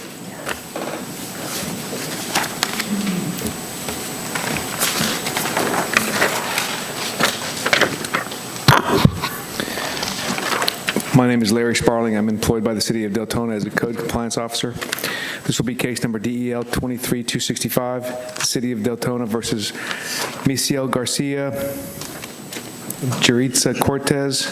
The property address is 801 Chippendale Street, Deltona, Florida 32725. Parcel ID number is 813-024-020-040. This is a violation of City of Deltona Ordinance Section 18-3, adopting the latest edition of the Florida Building Code, Section 105.1, which states that any owner, authorized agent who intends to construct, enlarge, alter, repair, remove, move, demolish, or change the occupancy of a building or structure, or erect, install, enlarge, alter, repair, remove, convert, or replace any electrical, gas, mechanical, or plumbing system, the installation of which is regulated by this code, or to cause any such work to be done, shall first make application of the building official and obtain the required permit.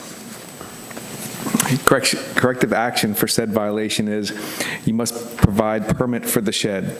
Applications must be submitted to the City of Deltona, 2345 Providence Boulevard, Deltona, Florida, 32725. The structure must meet all requirements of city ordinance and be approved on final inspection. Contact our office with the permit number when obtained.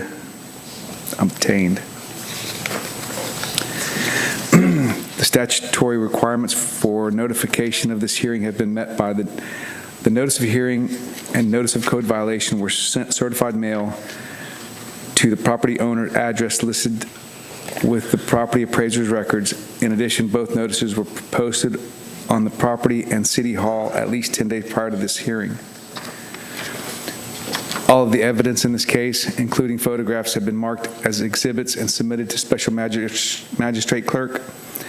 I certify any and all photographs to be true and accurate portrayals of what I observed the day they were taken.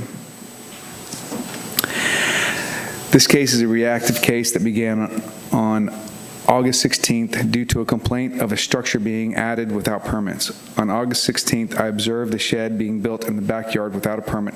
I spoke to the tenant and informed him of the violation and the corrective action. On September 18th, I posted a notice of violation. On October 11th, I spoke to the tenant, informed him, and he informed me that he is working with the contractor to get the required documents to apply for the permit. On October 31st, I spoke to the tenant. He advised me still working with the contractor. However, he didn't have the estimated time of completion yet and is unable to apply for the permit at this time. On November 15th, I posted a notice of hearing. No contact has been made with the property owner throughout the duration of this case. To date, no permit has been applied for. The city would like to request 40 days for the property to come into compliance or a fine of $25 per day to be imposed until such time that the property owner has notified the city of compliance. Thank you. All right, so in picture, I'm sorry, is this of today? Okay, this is a picture from today showing, it has like a, I don't know what you call it, the wrapping kind of around the building. Correct. I'm sorry? It's tieback. Tieback. I can't hear what you're saying. It's weatherproof wrapping, you're right. Okay, weatherproof wrapping, that is the shed structure, correct? Yes. Okay, thank you. All right, sir, did you want to, please state your name and address for the record and. My name is Miguel Garibaldi. I'm at 801 Chippendale Street, Deltona, 32725. And I rented the property back in July, and I moved in towards the middle of July. The owner doesn't live here; he lives out in Nebraska. So he rented the property, which I'm trying to buy the property from him, and I asked him if I can build a shed to put my, because I work construction, so I need a somewhat decent-sized shed to put on my tools. And I wasn't aware that I had to get an engineer and all this other stuff that just to build a shed. I mean, I work construction, so I know how to build one, and I built my own shed. So now I'm meeting, and I thank you very much for being so patient. But I mean, I've tried to contact engineers, and the cheapest one that I can find is $1,500, which the shed is not even worth that amount. So, I mean, I don't know how to go on about that. And I mean, I already invested like $1,600 in my shed. So, I mean, if I can draw the plans myself because I built it, and they're not that hard to do, but I don't know why they have to be required to get an engineer that's going to cost me $1,800 to do just a box, 4 walls, and that's it. I mean, it's just, to me, it's ridiculous. But I mean, I know it's you guys' law and stuff like that. But I mean, I can draw you the shed. I built it. I know the specifications, and I'm not going to put no electricity, no plumbing. I just want a box to put my stuff inside. That's all I need. So I mean, if we can go on about a different way, I mean, I can draw you the plans, bring them in, and you can have him or somebody that go and, I know how to set the footers and everything else. I have it standing on blocks for the same reason. So all I have to do is just throw my footers down. I can either go 24 inches, 18 inches, which is, code, and just set the footers in and whatever not. I mean, I know all the specifications. I own my own company. I'm not a contractor, but I do sub work for contractors, and I know how to build it. Obviously, you can see what I built. So if we can go on the way for me to do it, just give me the certain specifications you want, and I'll do whatever I got to do in order to. Well, it's not me that determines, what you need in order to obtain the permit. That would be the building department and the building official. So, I can't determine that. But I'm hearing you say that you did not obtain a permit, correct? Well, they don't want to give me a permit because they want me to contract an engineer. And like I said, I've contacted about 2-3 engineers. 2 of them don't even want to mess with it because it's only a shed. They laughed at me, because it's a shed. They're like, we don't want to deal with it. It's a shed. They don't want to deal with a 10 by 8 little box. They'll rather do buildings and stuff like that. And the other one that did want to do with it, I've got contractors because I work with contractors, and they're willing to back me up with it. But the engineer is the one that I need to get in order to do the. Understood. To do the specifications. I mean, again, it would be up to the building official how what he would need in order to approve a permit. I mean, and I'm assuming that the other option from the city for you to come in compliance would be to remove the shed. Correct. Correct. All right. So I am going to, did you have anything else to add, sir? No, I mean, at this point, I'm just at you guys' mercy. I mean, and literally, if I remove my shed, I'm going to waste $1,600 that I already spent on it. And I really don't want that because, I mean, I can't afford to go buy a building. I mean, if I go buy a metal building at Home Depot for like $1,000, that will get blown away by a hurricane. And they don't require no permit or nothing. Like, they'll just come and sit in my house. I just don't see why can't you guys give me the opportunity to draw my own plans, bring them in, comply with you guys, and just give me the permit that I need. Right. Well, again, that would be something, a discussion to have with the building official and what they would accept. Right. But I am going to find that the notices were properly given in this case. I'm admitting the case file as Exhibit A. I find the respondent in this case in violation of the city code as charged, and that respondent correct the violation before 4:00 p.m. on, and I'm going to do January 10th.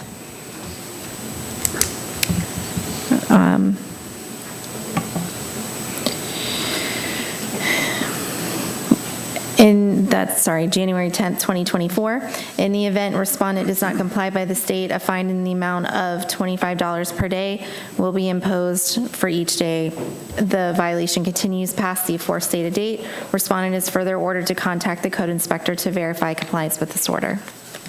Thank you. I mean, is what I need to talk to about getting what I need to do. I mean, that still leaves me in the air. Who I need to contact? Do I have to come back here again? So Talk to somebody else? Somebody going to contact me and show me plans of what I need to do? Or? Sir, the options is obtain a permit or remove it from the I can't property. obtain a permit. Okay, so the other option is to remove the shed. Was somebody going to reimburse me at least part of my money? No, you should have applied for a permit before you build the shed. That's the But rule. the problem is that I cannot apply. I'm not the property owner. I won't be the property owner until March of next year. That's what I'm trying to tell you guys. I'm trying to buy the property. The property owner's not here, or else he would be here applying for the permit. Then the city of Deltona told me that I need to go contact an engineer and a contractor to pull the permit. The engineer to draw the plans and the contractor to pull the permit. I've got contractors. I work. They're willing to help me out, but we don't have an engineer. And the 3 engineers I talked to, 2 laughed in my face because it's a shed.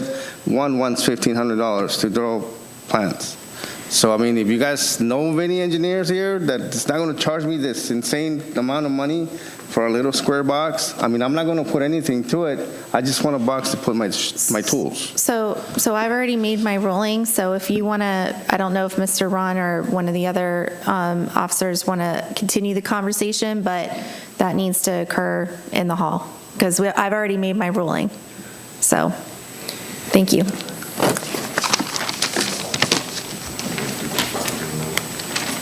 Sure.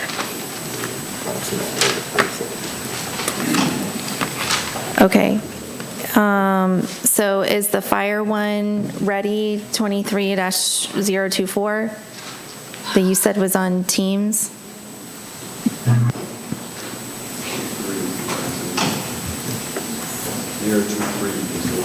Danny, Oh, is that the one you want? 023. 023. Fire 23-023.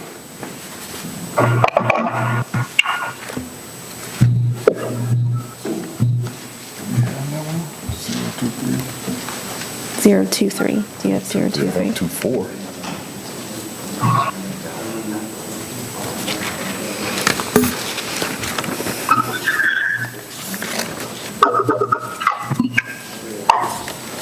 I wouldn't even have that file.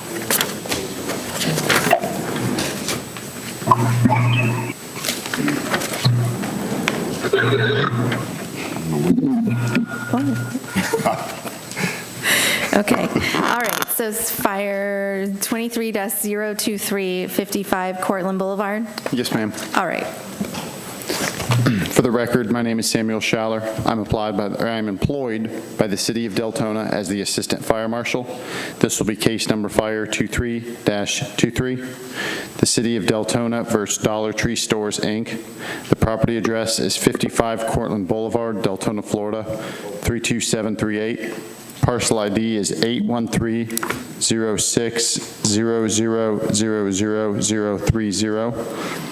This is a violation of City of Deltona Ordinance, Chapter 42, Article 4, Fire Codes, Chapter 42-186, which adopts the most recent edition of the Florida Fire Prevention Code as adopted by the State Fire Marshal, which contains the Florida-specific version of NFPA 1, Fire Code, Section 1.7.12.8, which requires a permit to be issued prior to the alteration of the fire protection systems of any existing building. Corrective action for said violation is to obtain a permit for the installation of the wireless cellular fire alarm communicator. The statutory requirements for this notification of hearing have been met by the notice of hearing and notice of code violations were sent certified mail to the property owner at the address listed with the property appraiser's records. In addition, both notices were posted on the property and at City Hall at least 10 days prior to this hearing. All of the evidence in this case, including the photographs, have been marked as exhibits and submitted to the special magistrate clerk. I certify any and all photographs to be true and accurate portrayals of what I observed on the day they were taken. On March 26, 2023, Fire Safety Inspector Joy Bailey conducted a fire inspection at the above address. He observed a Starlink fire alarm communicator, which appeared to have been newly installed. However, the permit for this installation, Fire 22-0015, had expired on November 30th, 2022. Store manager was advised of this, and the contact information for the building department in order to renew the permit was provided. Subsequent inspections on June 22nd, 2023 and August 3rd, 2023 found no permit issued or applied for this fire alarm communicator. Permit was applied for on November 27th, 2023 for the installation of the new fire alarm communicator and has undergone one round of review, but is awaiting response to comments before being issued. In closing, the city would like to request 45 days for the property to come into compliance with the remainder of the violations, or a fine of $25 per day until at such time that the property owner has notified the city of compliance. Okay, you said 45 days? Yes, ma'am. All right, thank you. All right, do I have, okay, sorry. Is this a picture of the device? Yes, ma'am. Okay. So that's the bottom left there, where the stickers that say ADT, that's the existing fire alarm control panel. Up at the top right is a Starlink cellular communicator. Essentially, it's a stationary cell phone that's tied into the fire alarm to replace the phone lines. Okay.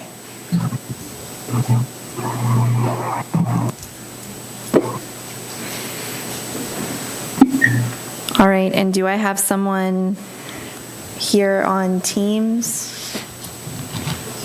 Good evening, Your Honor. Can you hear me all right? I can.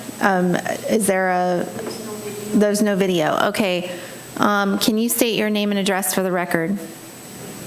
Absolutely. Good evening, Your Honor. My name is Austin. P as in Paul, A-L, O, M as in mother, B as in boy, I, Z as in zebra, I-O. That's Palambizio for the record. I represent Family Dollar, the lessee of the property. My office is 6921 Pistol Range Road, Unit 101, and that's Tampa, Florida, 33635. Okay, you're an attorney? Yes, that's correct. Okay. All right, what would you like to tell me about the case, sir? Yes, I would like to just mention that this notice crossed my desk at 3:20 today, and I would like to thank Mr. Daniels for the accommodations. As the last couple of hours, I was reading through some of the documents and the order, and it looks like all that needs to be pulled is a permit for the fire alarm. Because of the fastly approaching holidays, we ask that we are allotted 60 days to obtain the permit. Is the city amenable to that? I've actually just talked to ADT, the contractor, this morning. They're aware of what needs to be sent in, and they were actually in the process of putting it in the mail. So I would like to stick by the 45 days. Okay. And just to be clear for the record, because he just stated a permit for the fire alarm, but it's actually for the cellular communicator, correct? That's correct. All right. Is there, for the attorney, is there anything else you'd like to add? As I mentioned earlier, this crossed my desk at 3:30 today. There's nothing new I'd like to add. If there's a rescheduling of this hearing, I'd like a notice if that's possible. But no, I have nothing else to add. Okay, well, we do send out notices, if compliance isn't reached and there's a Massey hearing, a separate notice is sent out for that. But that's sent to the property appraiser's, the property owner's address as listed in the property appraiser's website. All right, that works. Thank you very much. Okay. All right. So I'm going to admit the case file as Exhibit A. I find that the notices were properly given in this case. I'm going to find that respondent in this case is in violation of the city code as charged, and that respondent correct the violation before 4:00 p.m. on, that would be January 13th, 2024, which is 45 days. Thank you, Your Honor. In the event respondent does not comply by this date, a fine in the amount of $25 per day will be imposed for each day the violation continues past the aforestated date. Respondent is further ordered to contact the code inspector to verify compliance with this order. So again, for the attorney, please make sure that your client stays in contact with Mr. Schaller. Absolutely. It'll be myself reaching out. Okay, thank you very much. Thank you.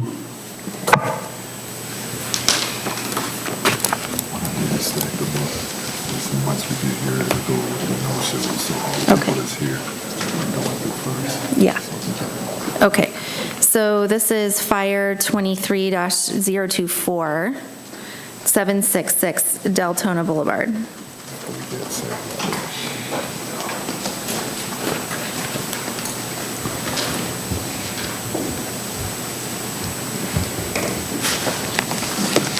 Go ahead.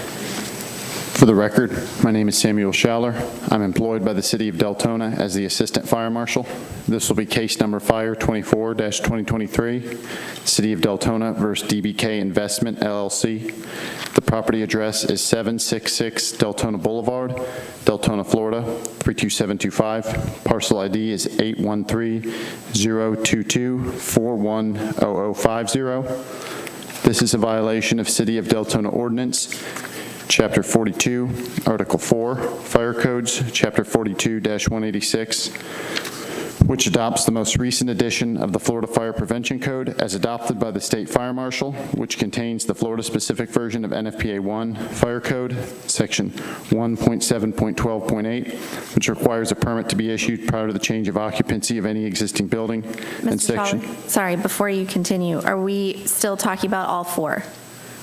Are they all? Yes, Your Honor. Okay, Yes, Your all Honor. right, thank you. Continue. Section 11.1.8, which requires approved covers to be provided for all open electrical boxes. Additionally, this is a violation of the Florida-specific version of NFPA 101, the Life Safety Code, Section 42.2.9, which requires emergency lighting to be provided throughout all storage occupancies, and Section 42.2.10, which requires all storage occupancies to provide all means of egress with illuminated exit signage with a battery backup. Corrective action for said violation is to cease and desist utilization of space as storage occupancy or obtain change of occupancy permit and pass all required final inspections, install emergency lighting and illuminated exit signage throughout the space by licensed electrician with building permit issued by City of Deltona, and to provide covers for all the open electrical boxes. The statutory requirements for notification of this hearing have been met by the notice of hearing and notice of code violations were sent certified mail to the property owner at the address listed with the property appraiser's records. In addition, both notices were posted on the property and at City Hall at least 10 days prior to this hearing. All of the evidence in this case, including the photographs, have been marked as exhibits and submitted to the special magistrate clerk. I certify any and all photographs to be true and accurate portrayals of what I observed on the day they were taken.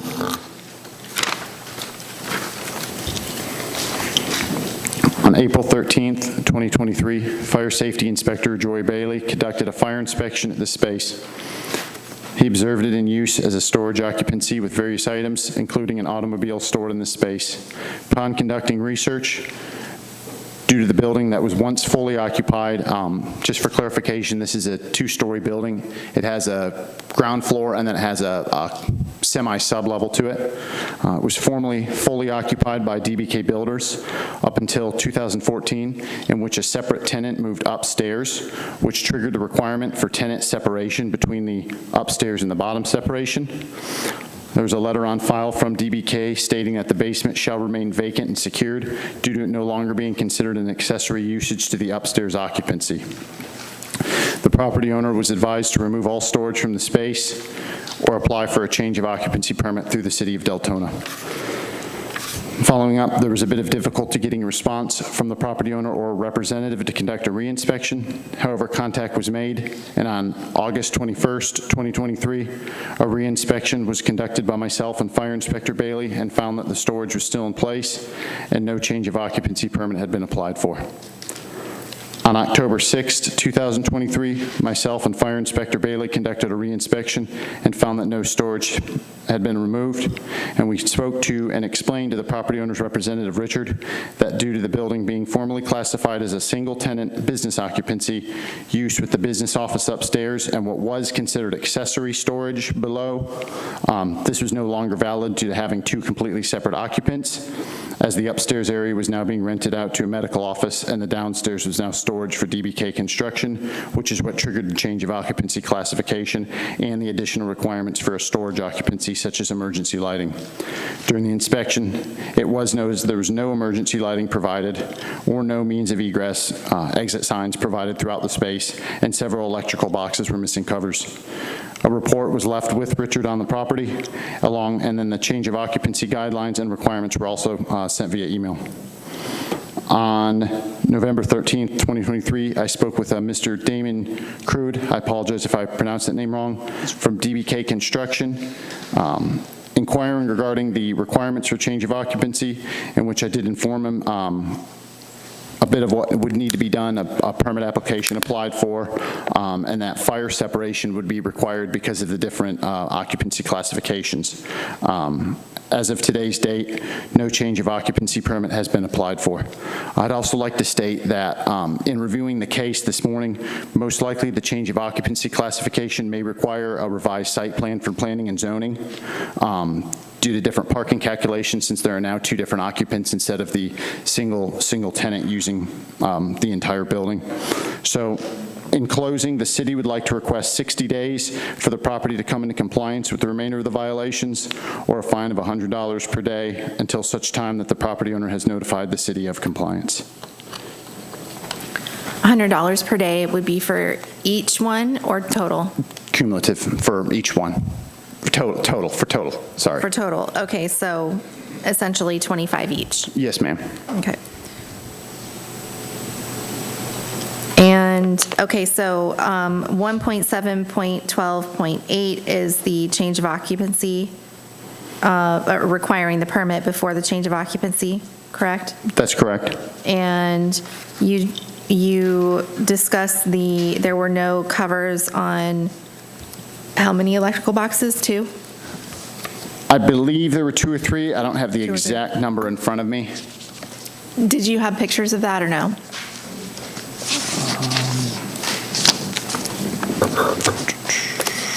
I don't believe so, not on the presentation. Okay, you witnessed them yourself? Yes, ma'am, I witnessed them. Okay, and you said there was no emergency lighting provided in the downstairs space? Yes, ma'am, or exit signage.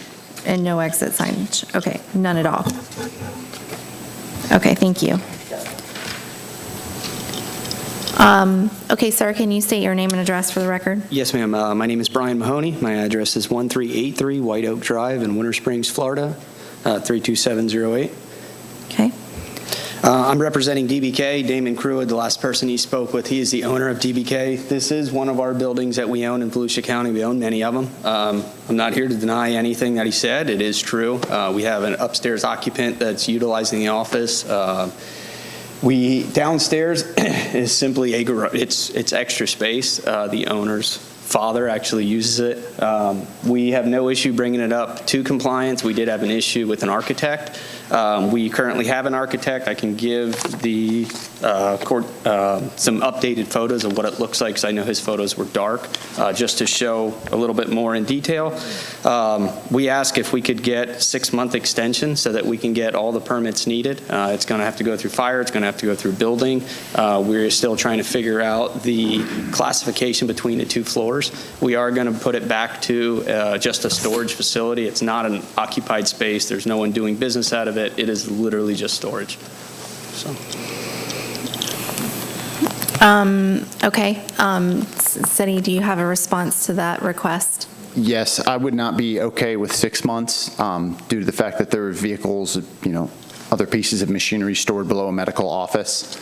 I would, in the short term, I would say if it's going to take 6 months for architectural drawings to be drawn, figure out the classification for the floor ceiling rating, maybe you'll have to vacate the space until you're able to do that, move all the storage out.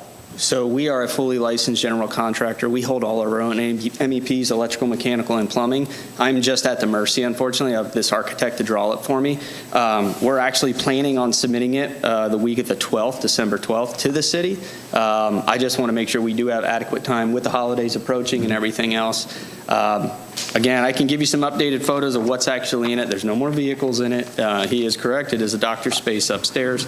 But we have no issue getting compliance. He mentioned a gentleman's name, Richard Hook, that you were speaking with. He is our CFO. He was the wrong guy to even be involved in this. That's why it's so far behind. Since the last inspection, we have shot off a couple emails. There has been emails back from the fire department. We try to utilize our internal license for electrical to at least get the fire safety lights up. But obviously, we're going to need a new fire life safety. We'll need an outside civil, so zoning's going to have to go through it. So we're just requesting a little bit more time on it. Would you be willing to go 4 months, meet me in the middle on it? I'm still going to hold strong on that 60 if we can get the space emptied out. And that's taking into account that we had a letter from 2014 where the property owner signed stating they would leave the space vacant, and then that the first inspection was done in April. And we essentially received no communication until we posted the property with the notice of violation. So it's already been 7 months. I agree with you. I was brought into it in October. It's not an excuse. Unfortunately, Richard, our CFO, he is the one that you were in contact with, and I'm the director of construction for DBK. We're in multiple different states. It's no problem. We'll take care of it. I just want to make sure we have enough time with the holidays coming. I don't know how long the review time is going to take with the municipality. Fire, it sounds like, can get right through it, but I know structural, as far as that, and classification for it, it's going to be a little bit. So. Okay. Was there anything else you wanted to add, sir? No, I can give you some updated photos of what it is. Again, it is a storage. We do utilize it for storage. Is there machinery in it? Absolutely. We're a construction company. There's no more cars underneath of it. Again, not trying to say any of it's falsified. It is true. We are going through it, and we'll do whatever's needed to get it taken care of. Okay. All right. I am going to admit the case file as Exhibit A. I find that the notices were properly given in this case. I'm going to find that respondent in this case is in violation of the city code as charged for all 4 violations alleged, and that respondent correct the violations before. I'm going to do 60 days, which is January 28th, 2024.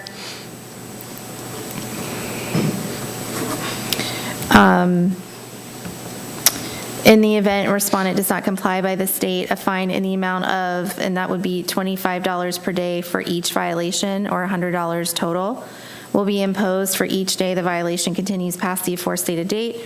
Respondent is further ordered to contact the code inspector to verify compliance with this order. So please make sure you stay in contact with him.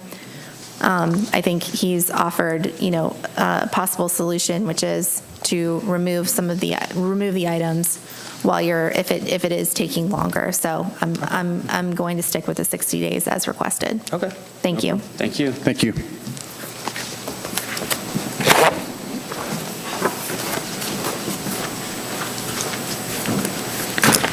Okay, this is case 23-268, 345 Drake Court.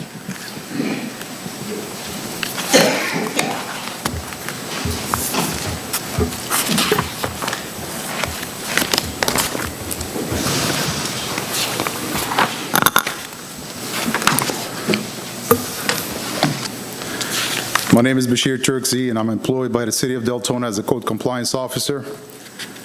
This will be case number DEL 23268A, DEL 23268B, DEL 23268C. The City of Deltona versus Herman Lester Carrero.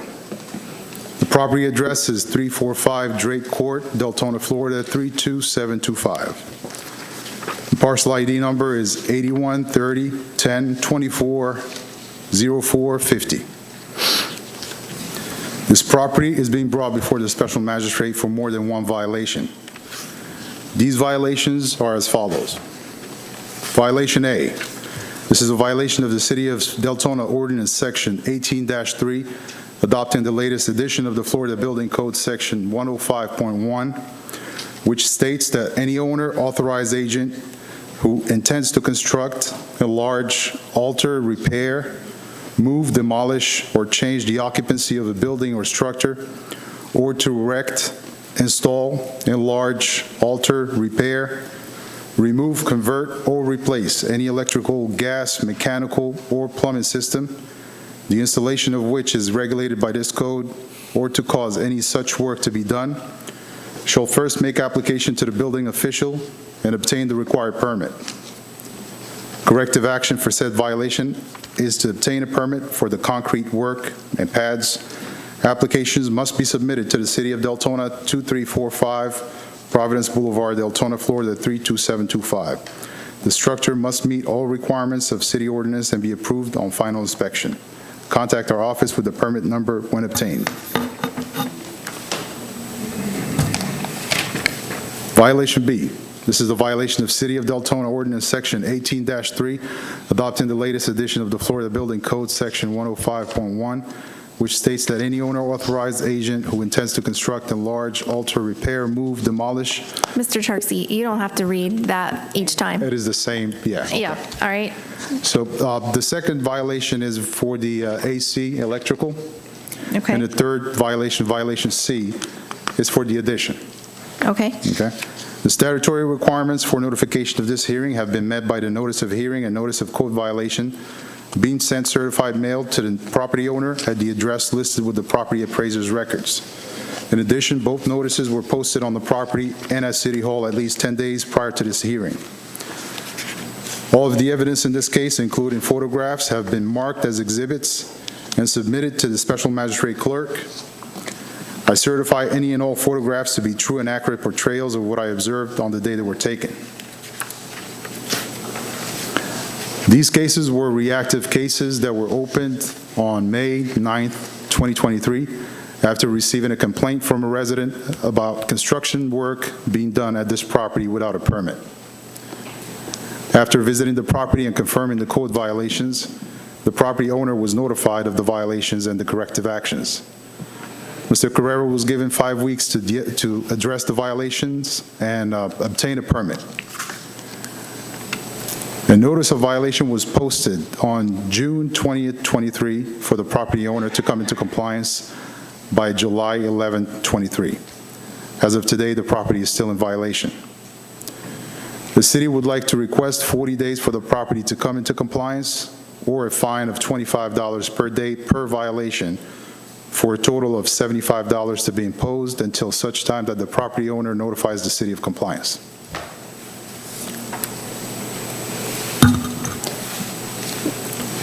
Okay, can you walk me through, I mean, you obviously have pictures here. Can you just briefly walk me through A, B, and C?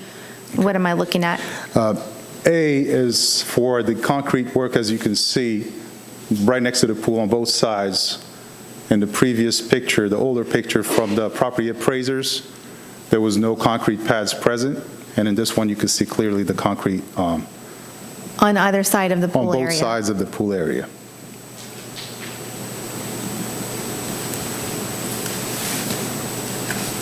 Okay. And B? For violation B, that will be the AC electrical. A new unit, if you look at right there in that picture where it's circled in red, that is a new unit that's been installed without a permit on file.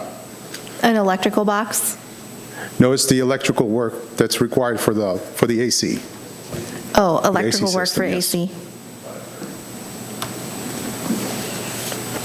The original, there's two AC units. The actual AC units for the house is on the other side of the house. The other one? Correct. Okay. And then violation C? Violation C would be the addition. In the bottom left corner, an addition has been built, a room. As you can see in that corner, the southwest corner of the house. Can you toggle back again?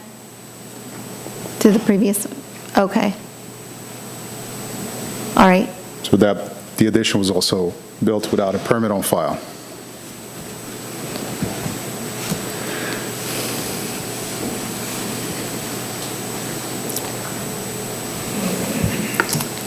Okay, and your testimony is no permit has been submitted for any of these violations?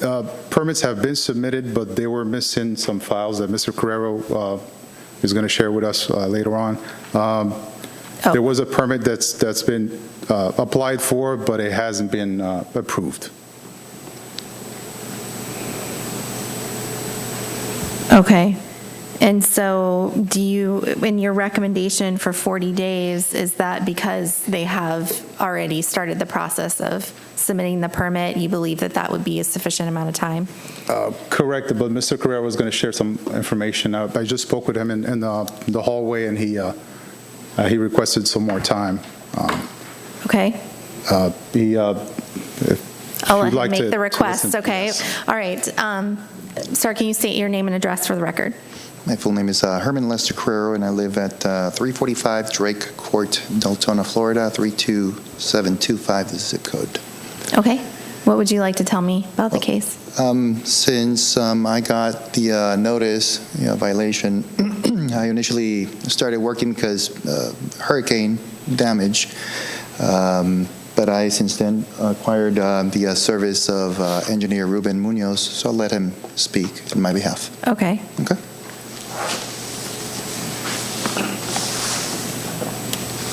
Good evening. Hi, my name is Ruben Munoz. I'm Mary Aglan. We submit the application for the permit, but initially we had to get the health department letter approval because it's on septic. It took like a month to get it. We always communicate with the code enforcement officer or notify. I was in contact with him and explained the delays and everything. When we obtain the letter, we come back here, we apply for the permit. We got the permit BLDR 23-5874 as an application. Mm-hmm. But now I get a communication that we had to do some update on the survey. So we contact the surveyor, and he is asking us for like 3 weeks or even a month for give us the survey back. So since we're going to spend like a month getting the information from the surveyor, plus the delay because the building haven't been reviewed yet because that's zoning that had to approve it in order to proceed. Mm-hmm. So they're going to take a little more time. So we are asking for like at least 60 days for now. Mm-hmm. In case we had an issue, we're going to report to him and maybe come back or request more time, or maybe we're lucky we can have it sooner. So. Well, now's the time to ask for more time. Yeah, So- that's why I say we requested for Okay, 60 but- time or more time is 90 days so far. But I don't want to go too far. I think 60 days in case something happens, we can just come back and Well, that's what I'm saying is you don't come back and ask for more time. Okay, so, this is the point. Yeah, so- The survey may take a month, okay? So we're talking like basically at the end of December, if they work on holidays. Right. And then the review is going to take, based on the city pipeline, is going to take another month. If there is any review back and everything, so we're going to be in the same month. So honestly, we're talking about 60, 90 days or even more. So I don't want to be like, Understood. greedy, but we need time. Okay. We've been doing the process since long ago. The inspector is aware of that. We got a communication. But there is certain things that are beyond our control, especially my control. Like, a health department took so long, and then we need to wait. We were expecting that the health department would come back almost within days, but they took a month and a half almost to return and giving us what they required. So that's a funny anecdotal situation. We paid with the credit card. They call us like the credit card wasn't approved because she wrote down wrong. So I don't know what happened. So we had to do it again. Okay. Is the city amenable to 90 days? Yes, since the property owner has been actively working on the case, we're okay with 90 days. Okay. Yeah. All right. Was there anything else that you wanted to add? before I make a ruling? At this point, no. Like I say, we're waiting for the permit to be issued. The only point is like, if there is anything beyond our control, where we let him know, and the officer know, and if there is anything that we can fix it or something. But at this point, anything is beyond our control. As soon as we get the update for the survey, we submit it, and we wait for the building department. That's it. Well, I'm giving 90 days, so that's the amount of time. We need to work expeditiously. Build the department, Deltona. It takes a little. So, is Carl here? No. Okay. all right. So, thank you. I'm going to make my ruling. So, I'm going to find that the notices were properly given in this case. I'm admitting the case file as Exhibit A. I find respondent in this case in violation of the city code as charged, and that respondent correct the violation before 4:00 p.m. on February 27th, 2024. That's 90 days. In the event respondent does not comply by the state, fine in the amount of $25 per day for each violation, so that's $75 total, will be imposed for each day the violation continues past the aforestated date. Respondent is further ordered to contact the code inspector to verify compliance with this order. So please make sure you stay in contact with him. Thank you. Only one last thing. When we apply for the permits, the whole thing, because it's a building permit, so it covers electrical, mechanical, plumbing, whatever it is. So we apply for one permit for all the three. So it's not three separate permits. Correct, as long as they're all addressed. Yeah. Okay. That's fine. That's it. Thank you. Thank you, Your Honor.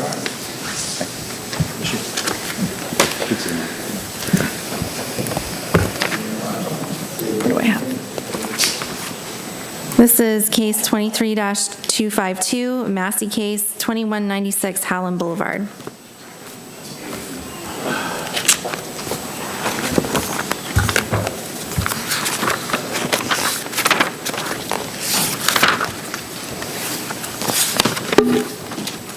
My name is Bashir Turkzi. I'm employed by the City of Deltona as a code compliance officer.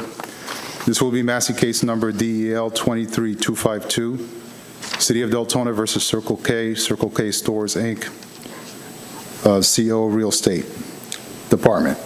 The property address is 2196 Howland Boulevard. Parcel ID number is 81-14-01-000030. The statutory requirements for notification of this hearing have been met by the notice of hearing and notice of code violation being sent certified mail to the property owner at the address listed with the property appraiser's records. In addition, both notices were posted at City Hall at least 10 days prior to this hearing. All of the evidence in this case, including the photographs, have been marked as exhibits and submitted to the special magistrate clerk. I certify any and all photographs to be true and accurate portrayals of what I observed on the day they were taken. It was ruled on September 27, 2023, that the property owner was given 30 days to comply. The owner did not come into compliance within those 30 days and has been receiving a fine of $25 per day since October 27, 2023. As of today, the property has accrued a total fine of $850 over 34 days. The city is requesting that the fines continue at $25 per day. Okay. Is it your testimony that they have not applied for a permit, or? Correct. Okay. No application.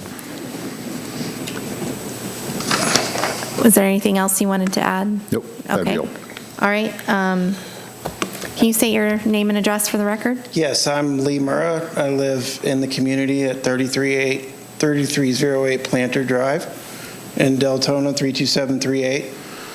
I work for an architectural firm I was hired by Circle K to come in and permit the work that was involved in this situation. Okay. We have applied for a permit. The permit number is BLDC 230115. We've received one round of comments for the work, and I expect online it says December 12th we're going to get It's supposed to have been reviewed. The review is supposed to be complete December 12th, sorry. And after that, we'll pull the permit and do the work. Okay.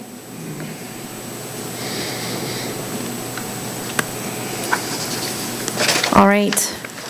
Is there anything else you wanted to add, sir? Yes, I would like, because since I came into this late, I'd like to know what they're alleging exactly. From what I can see, it just says interior wall, which is not very descriptive to me. Just so I make sure I encapsulate and capture everything that they want, I would just like a better description. Sure. I can explain that. Thank you. So the first permit that was obtained was for a door replacement, which is right behind that red wall, which is the current kitchen. Yeah. So that was the permit that was applied for. It was just for a door replacement. However, as you can see, an actual wall and a kitchen was set up, and that requires a separate permit. So Understood, but there was an electrical permit applied for this, if you look on file. I had to go to that person and have them remove that permit because it didn't incorporate into the interior wall portion. I went there with an electrical engineer, and to be honest with you, they're going to have to redo a lot of work to come up to the standards of our drawings.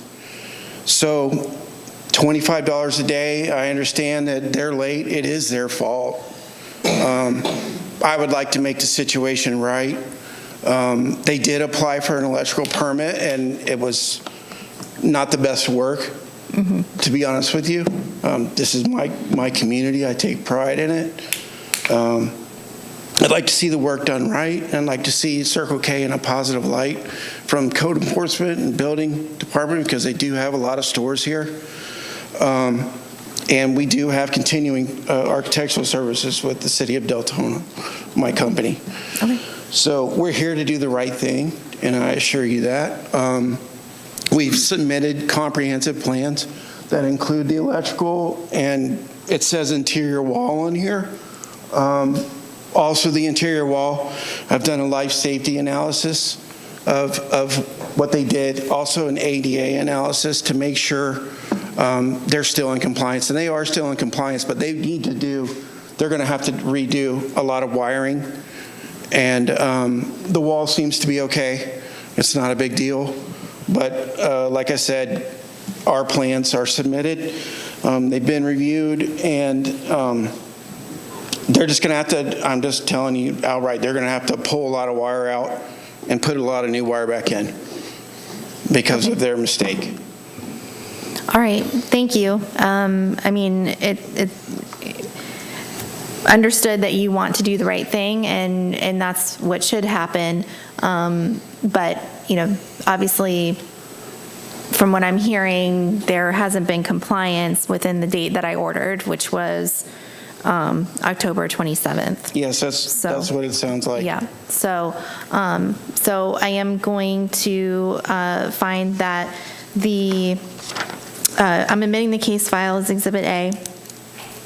I'm finding that the notices were properly given in the case, and I find that respondent in this case failed to correct the violation by the time specified in the special magistrate's prior order in this case, and the fine will be imposed as set forth in that order and will continue to run until the property is brought into compliance and an affidavit of compliance has been filed by the code inspector.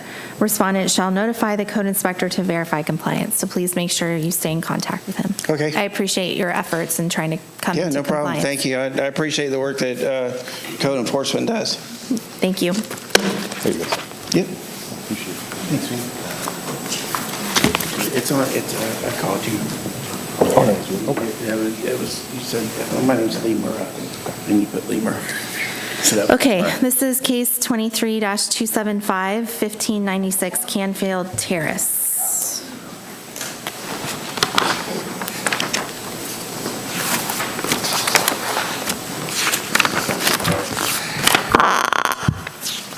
My name is Nicholas Lopez. I'm employed by the City of Deltona as a code compliance officer. This will be case number DEL-23-275, the City of Deltona versus Sandra L. Hughes.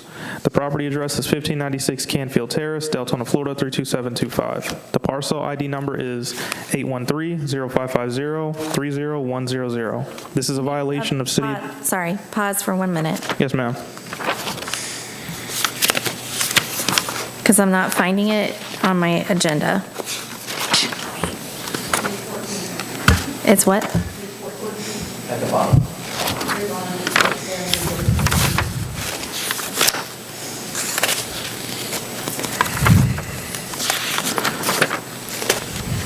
Thank you.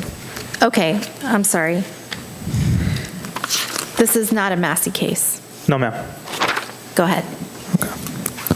This is a violation of City of Deltona Ordinance, Section 18-5, adopting the latest edition of the International Property Maintenance Code, Section 302.7, which states all accessory structures, including detached garages, fences, and walls, shall be maintained and kept in good repair and sound structural condition. Corrective action for said violation is to repair or remove the fence.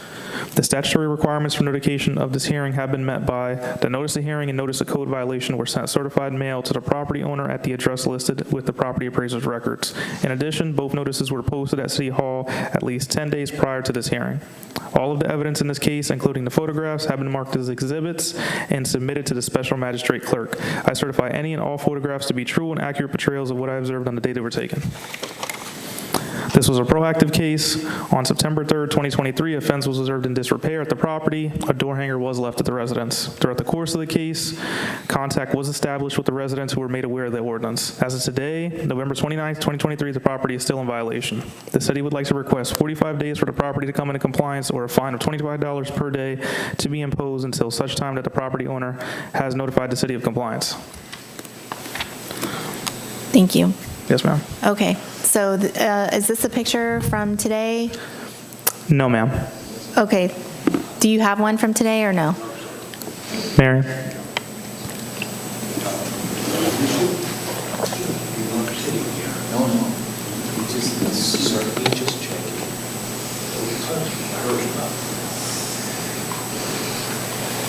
Okay. Can we take care of that once we complete this case? Thanks. All right.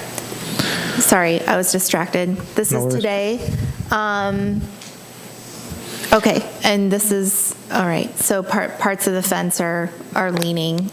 Yes, ma'am. Just to give you an explanation, initially, the front right side of the property on the side yard area, that fence or that part of the fence is what caught our attention, so that's why I went ahead and opened up a case for it. Later on in the case, we discovered that the left side yard area of the property had some significant damage, and as you could see, as of today, it's still in disrepair. I did meet and speak with the residents, and we're willing to work with them on time. I recommend 45 days. Okay, thank you. Yes, ma'am. Ma'am, can you state your name and address for the record? Sandra Pata, 1596 Canfield Terrace, Deltona, Florida, 32725. Thank you. What would you like to tell me about the case? We are working on it. There has been several upgrades. It's not completely finished. 45 days would be plenty of time to finish it. Okay, all right. Thank you. All right, I'm going to find the notices were properly given in this case. I admit the case file is Exhibit A. I'm going to find the respondent in this case in violation of the city code as charged, and that respondent correct the violation before 4:00 p.m. on January 13th, 2024. That's 45 days. Thank you, Your Honor. Thank you. Thank you. I'll finish reading it. In the event respondent does not comply by the state, a fine in the amount of $25 per day will be imposed for each day the violation continues past the aforestated date. Respondent is further ordered to contact the code inspector to verify compliance with this order. Please stay in contact with him. Yes, ma'am. Thank you. Thank you. We good? I'm sorry you had to wait that long. Y'all be safe.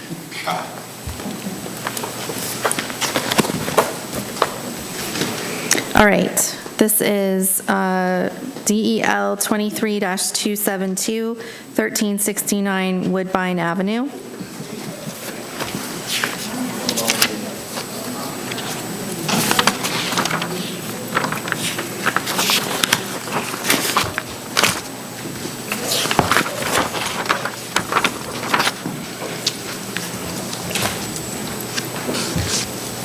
Go ahead. Good evening. My name is Nelson Nieves, and I am employed by the City of Deltona as a code compliance officer. This will be case number DEL 23-272B and DEL 23-272D. The City of Deltona versus Freddie Dyer. The property address is 1369 Woodbine Ave, Deltona, Florida, 32725. The parcel ID number is 813-007-750-060.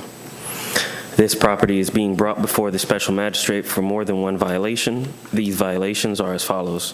Violation B, this is a violation of the City of Deltona Ordinance Section 18-5, adopting the latest edition of the International Property Maintenance Code, Section 302.7.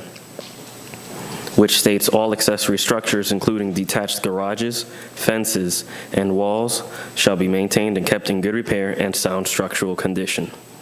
The corrective action for said violation is to repair or remove the structure. Violation D.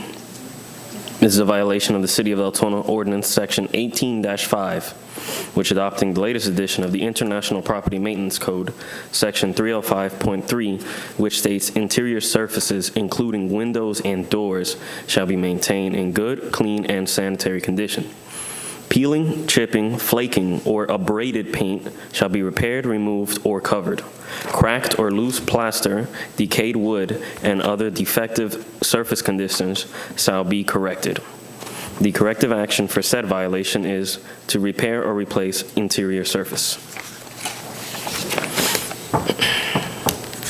The statutory requirements for this notification of this hearing have been met by the notice of hearing and notice of code violation were sent certified mail to the property owner at the address listed with property appraiser's records.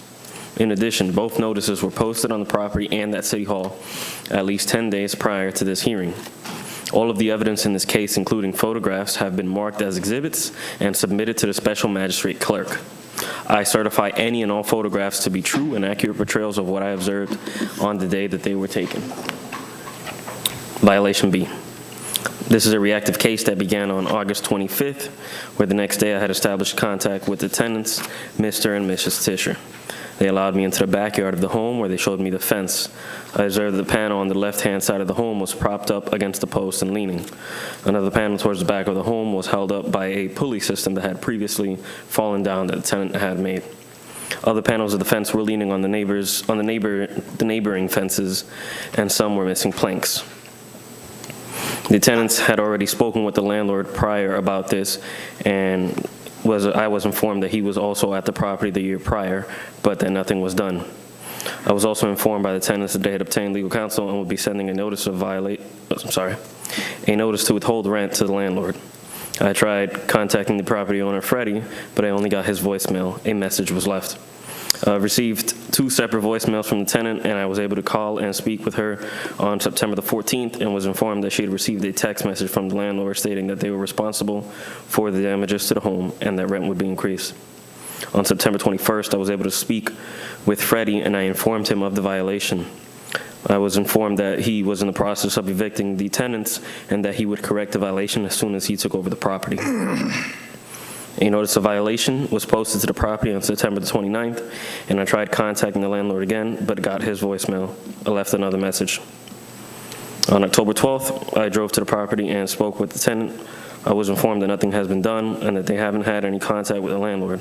I tried contacting the landlord again, but got his voicemail. Another message was left. The following day, I had received a voicemail from the landlord returning my call, but after calling back several times, I only got the voicemail. On November 2nd, I drove to the property and spoke with the tenant and was informed that a 3-day notice had been posted on their door from the landlord on October 23rd. And they had tried contacting the landlord in regards to this, but had gotten no response. The notice of hearing was posted on November 10th, and the affidavit of service was filled out as well. On November 16th, I was able to contact the owner, and I informed him of the special magistrate hearing, and I was informed again that he had been in the process of evicting the tenants and was in contact with an attorney, and it would all be taken care of after the eviction. I was also informed that the tenants were responsible for the upkeep of the home again, and that there were no issues prior in the home to the tenants moving in. The next day, I had spoken with attorney David Jimenez, and I informed him of the case as well as a special magistrate hearing. He had asked if the case could be pushed back to a later date, and I had provided him with my supervisor's contact information. On November 22nd, I had received a voicemail from the attorney David, and I spoke with him and was informed that he had spoken with my superiors and that the case would still be presented. He also stated that he had reached out to the tenants and would be working on correcting the violation. At this date and time, the property remains in violation. Violation D. This is a reactive case that began on August 25th. The next day, I established contact with the tenants, Mr. and Mrs. Tischer. They allowed me into the garage, where I had observed a hole that was on the ceiling, and you can see clear through the attic. I was informed by the tenants that they had spoken with their landlord and that he was even at the property the year prior and that nothing has been done. I was also informed by the tenants that they had obtained legal counsel and would be sending a notice to withhold rent to the landlord. I tried contacting the property owner, Freddie, but I only got his voicemail. A message was left. I received 2 separate voicemails from the tenant, and I was able to call and speak with her on September the 14th and was informed that she had received a text message from the landlord saying that they were responsible for the damages at home and rent would be increased. On September 21st, I was able to speak with the landlord, and I informed him of the case and violation. He stated that he was in the process of evicting the tenants and that he would correct the violation as soon as he took over the property. A notice of violation was posted on the property on September 29th, and I tried making contact with the landlord again, but got the voicemail and another message was left. On October 12th, I drove to the property and spoke with the tenant, was informed that nothing had been done, and they haven't had any contact from the landlord. I tried contacting the landlord again, but I got the voicemail, another message was left. The following day, I received a voicemail from the landlord returning my call, but after calling back several times, I only got the voicemail. On November 2nd, I drove to the property and spoke with the tenants and was informed that a 3-day notice was posted on their door from the landlord on October 23rd and that they had tried contacting the landlord about it, but had gotten no response. The notice of hearing was posted on November 10th, and the affidavit of service was filled out as well. On November 16th, I contacted the owner and informed them of the special magistrate hearing and was informed again that he was in the process of evicting the tenants and had been in contact with an attorney, and it would all be taken care of after the eviction. He went on to state that the tenants were responsible for the upkeep of the home and that there were no issues prior to the tenants moving in. The next day, I spoke with David Jimenez, the attorney, and I informed him of the case as well as special magistrate hearing. He asked if the case could be pushed back to a later date, in which I provided him my superior's office phone number. On November 22nd, I received a voicemail from the attorney, David, and I spoke with him and was informed that he had spoken with my superiors and the case would still be presented. He also stated that he had reached out to the tenants and would be working on correcting the violation. And currently, at this date and time, the property still remains in violation. For violation B and for violation D, the city would like to request 50 days for the property to come into compliance or a fine of $50 per day to be imposed until such time that the property owner notifies the city of compliance. Did you say 60? 50. 50 days? 50 days and $50. And meaning $25 for each? No, separately. So 50, you want for violation B $50 and D $50, so Yes, total 100? Mm-hmm. Okay.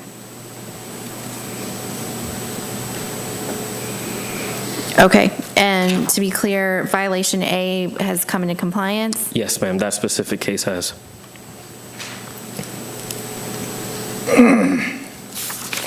Okay, and then did you have pictures from today? Or Yes. more recent pictures? Yes, they should be in there. I loaded them before I came in. Understand.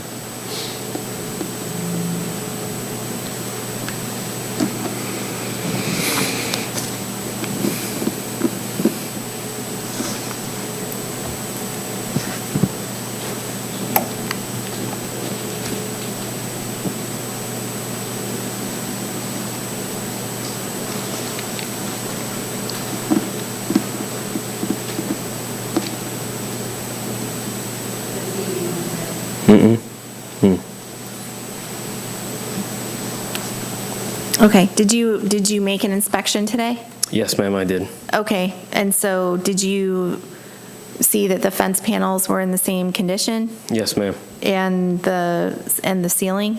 Yes, in there was still a hole in the ceiling. garage? Okay, Inside the garage. thank you. All right. Sir, can you state your name and address for the record? Freddie J. Dyer, 6767 Cherry Grove Circle, Orlando, Florida, 32809. Okay. What would you like to tell me about the case? They caused all of this damage. You know, they've been there since 2017. They gave them one extension through 2020, and they paid the rent pretty well, so they were basically good tenants. So I just haven't been checking on them, and I had to raise the rent, and that's when the complaint started. And this damage occurred, I suspect. I plan to fully go in and get it back up to par. All you have to do is just pull it up on the address on Zillow, and that's the address. That picture is an I wish I had brought the pictures of what they received. It's an accurate depiction of the condition the house was in when they received it. Only the roof has been replaced, brand new air conditioning unit, and a whole lot of stuff. I fully plan to go back in and clean it up top to bottom as soon as I can get possession of the property back. So, I just need time. 60 days would give me more than adequate time to do this, because I'm dependent on. I'm basically at Attorney Hernandez's, I'm dependent on him to go ahead and get me possession of the property back. Okay. So I am inclined to give 60 days. I think we have been doing $25 a day for a fence violation. So is there a particular reason that you're requesting more for this case? No. Okay. I'm going to, sir, did you have anything else you wanted to add? No, ma'am. Okay. All right. Thank you. I find that the notices were properly given in this case. I'm admitting the case file as Exhibit A. I find respondent in this case in violation of the city code as charged, and that respondent correct the violations before 4:00 p.m. on January 28th, 2024. So that's 60 days. Okay. And in the event respondent does not comply by this date, a fine in the amount of $25 per day for each violation, so that's $50 total, will be imposed for each day the violation continues past the aforestated date. Respondent is further ordered to contact the code inspector to verify compliance with this order. So make sure that you stay in contact with him and let him know when you've come into compliance so that we make sure we get that date. Okay. Okay. And what could I ask, when was that the final date? The date is January 28th of 2024. That is when you need to bring both of those violations into compliance. And I'd had trouble getting those notices. The first thing I heard about it, all of this, was when I sent them a notice that the rent was going to be increasing. She sent me a letter saying that they weren't going to pay the rent anymore, and started listing all of these things. Well, so how do I get your website? They were sent certified mail to the address listed on property appraisers, and the address listed on property appraisers is the same as the physical address, which is 1369 Woodbine Avenue. Right. So how do I change that to 67 to the Cherry Grove Circle? I don't know. You have to. You'll have to contact the county and update your address on the property appraiser's website, because that's how legal notices are sent out to the owner, is on the address that's on file with the county. So I would suggest that you do that. Okay. All right. Yes, ma'am. Thank you. Thank you. Thank you. All right, I'm there with you.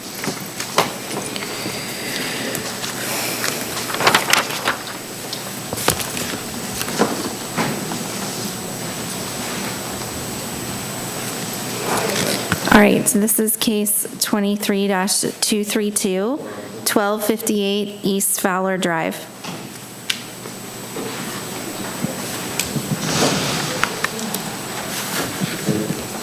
Dude, is this the last of them? Sorry.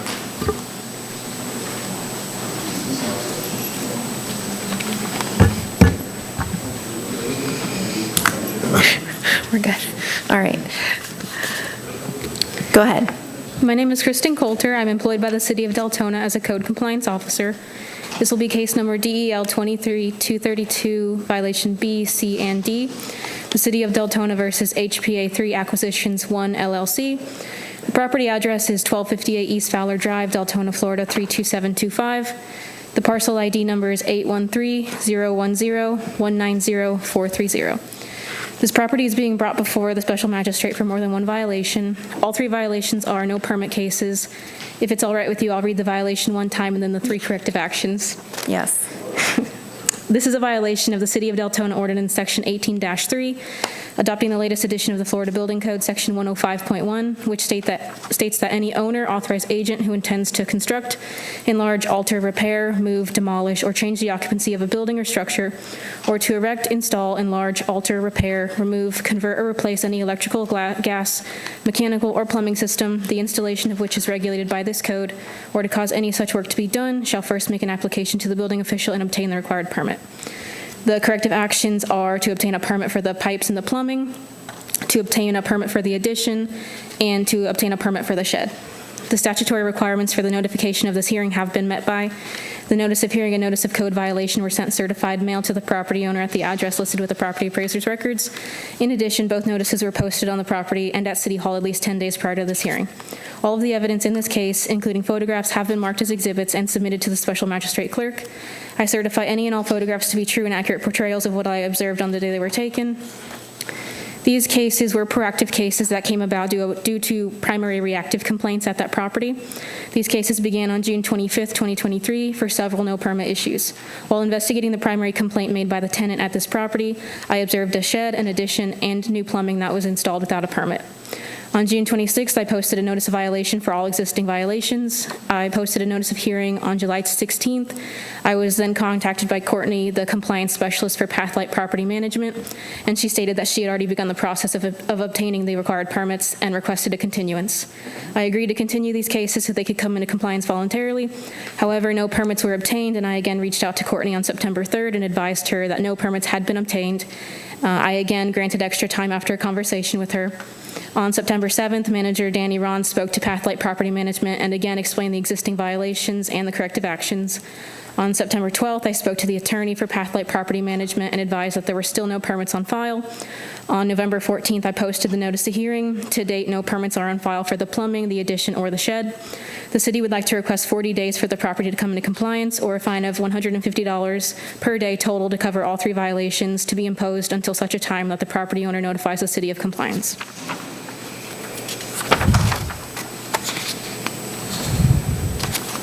Okay, so there's no, when you say no permits on file, they haven't applied? No. Okay. Okay, can you just briefly walk me through, so for violation B, the pipes and plumbing, what is it that you're seeing? So they had a water main pipe that burst, and they had to replace the galvanized steel pipes with PVC, which caused a lot of issues with flooding and things like that. It was never permitted, so the tenant's not sure if it was installed correctly or not. Okay. Okay, and then the addition, is that one of the aerial photos you were showing?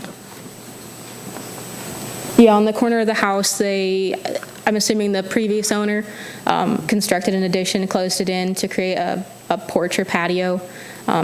Where the green pin is? Yeah, right to the left of the green pin, that's before they installed the addition, and the next picture shows it with the addition. Oh, I see.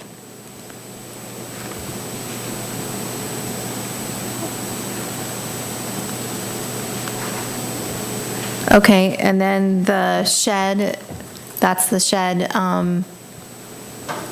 Correct. And there's no permit on file for it? Do you know if it was recently built, or you don't know? I'm not sure. The company didn't know either.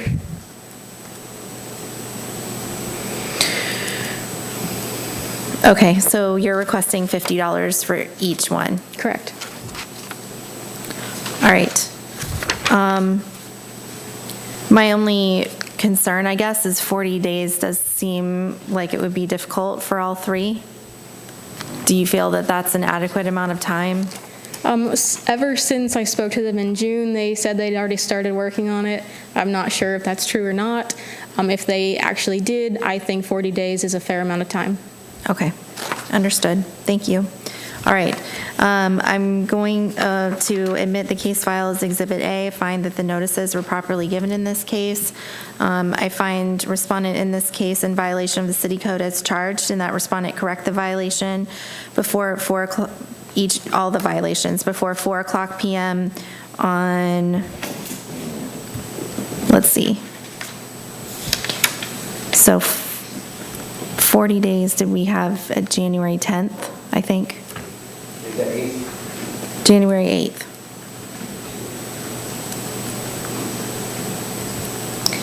Okay, so January 8th, 2024. In the event respondent does not comply by the state, a fine in the amount of $50 per day for each violation, so $150 total, will be imposed for each day the violation continues past the aforestated date. Respondent is further ordered to contact the code inspector to verify compliance with this order. Thank you. Thank you.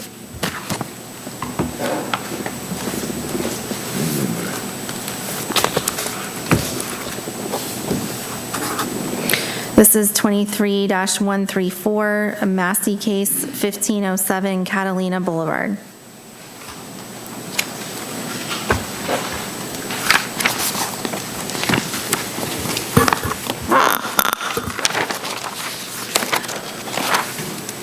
My name is Bashir Turkzi. I'm employed by the City of Deltona as Code Compliance Officer. This will be Massey case number DEL 23-134, the City of Deltona versus Aravius Armstrong. Property address is 1507 Catalina Boulevard. Parcel ID number is 810900000079. The statutory requirements for notifications of this hearing have been met by the notice of hearing and notice of code violation being sent certified mail to the property owner at the address listed with the property appraiser's records.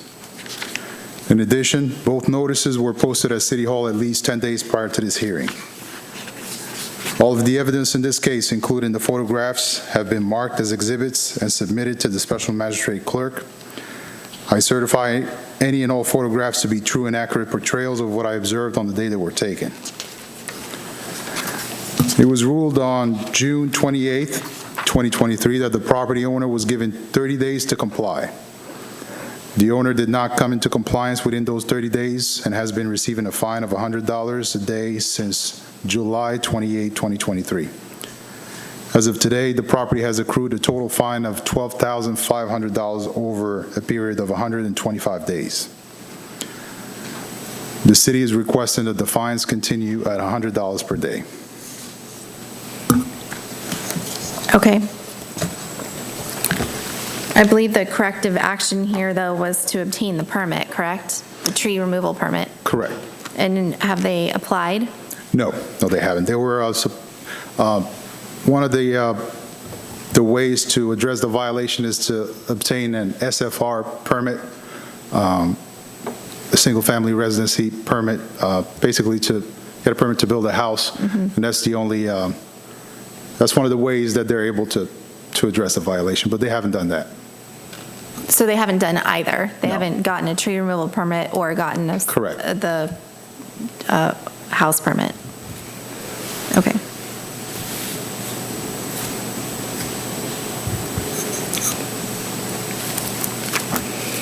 All right. I find that the notices were properly given in this case. I'm admitting the case file as Exhibit A. I find that respondent in this case failed to correct the violation by the time specified in the special magistrate's prior order in this case, and the fine will be imposed as set forth in that order and will continue to run until the property is brought into compliance and an affidavit of compliance has been filed by the code inspector. Respondent shall notify the code inspector to verify compliance. Thank you. Thank you.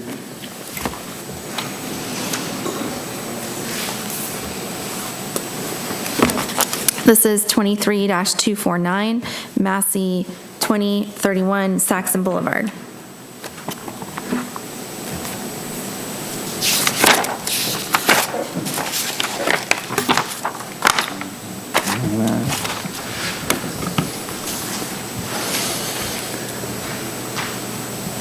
Go ahead. My name is Todd Mead. I'm employed by the City of Deltona as a code compliance officer. This will be Massey case number DEL 23249. The City of Deltona versus Schaefer Investments LLC.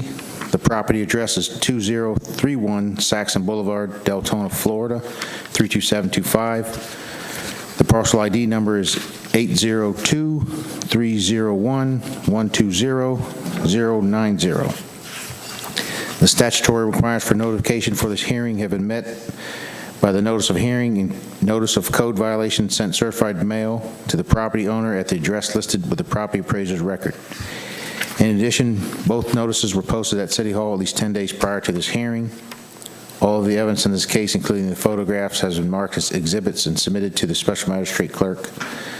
I certify any and all photographs to be true and accurate portrayals of what I observed on the day they were taken. It was ruled on 9/27 of 2023 that the property owner was given 30 days to comply. The owner did not come into compliance within those 30 days and has been receiving a fine of $25 a day since 10/28 of 2023.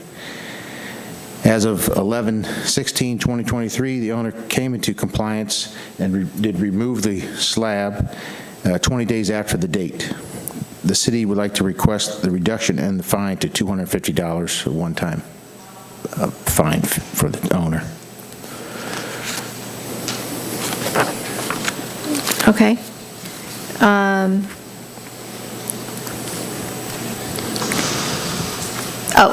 sorry. So the picture is from today showing that was where the slab was? Yes.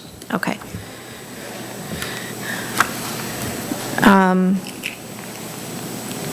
And you were requesting reduction down to $250 total? Basically, the 20 days would have been $500, so we'd like to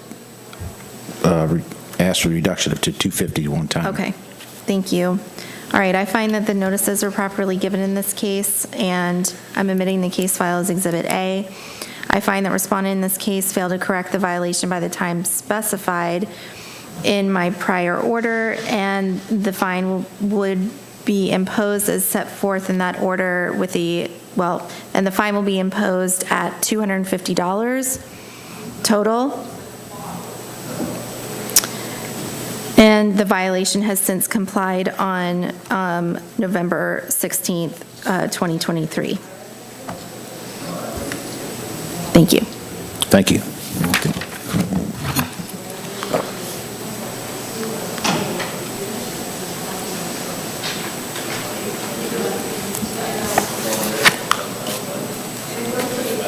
Okay, 23-269, 121 Howland Boulevard, number 101B.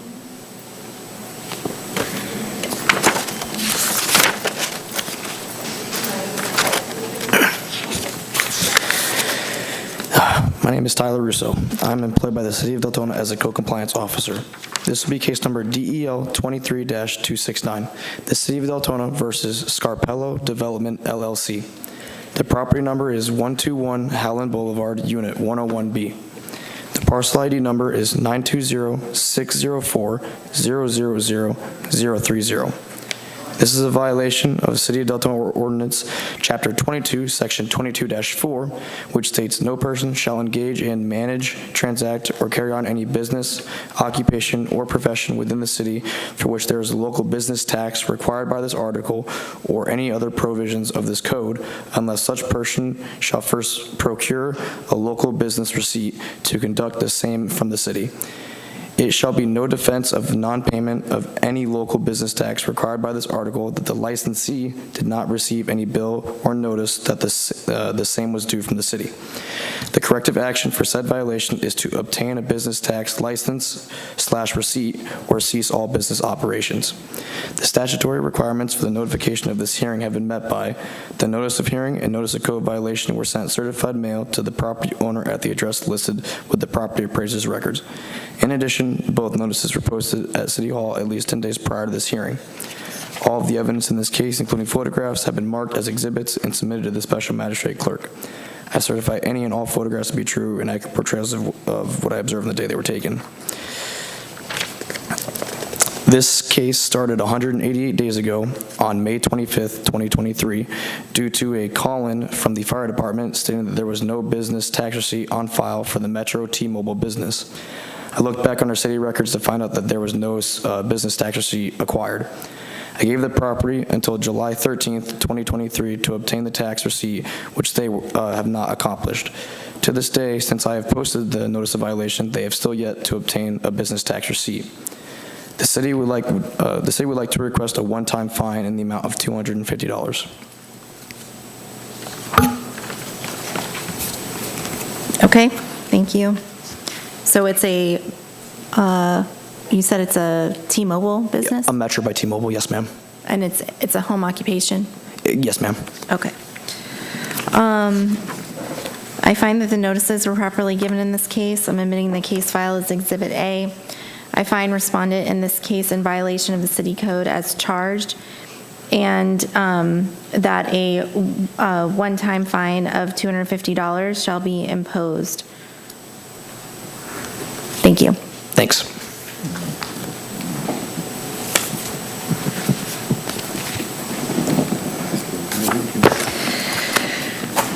(23-270) 1668 West Waycross Circle.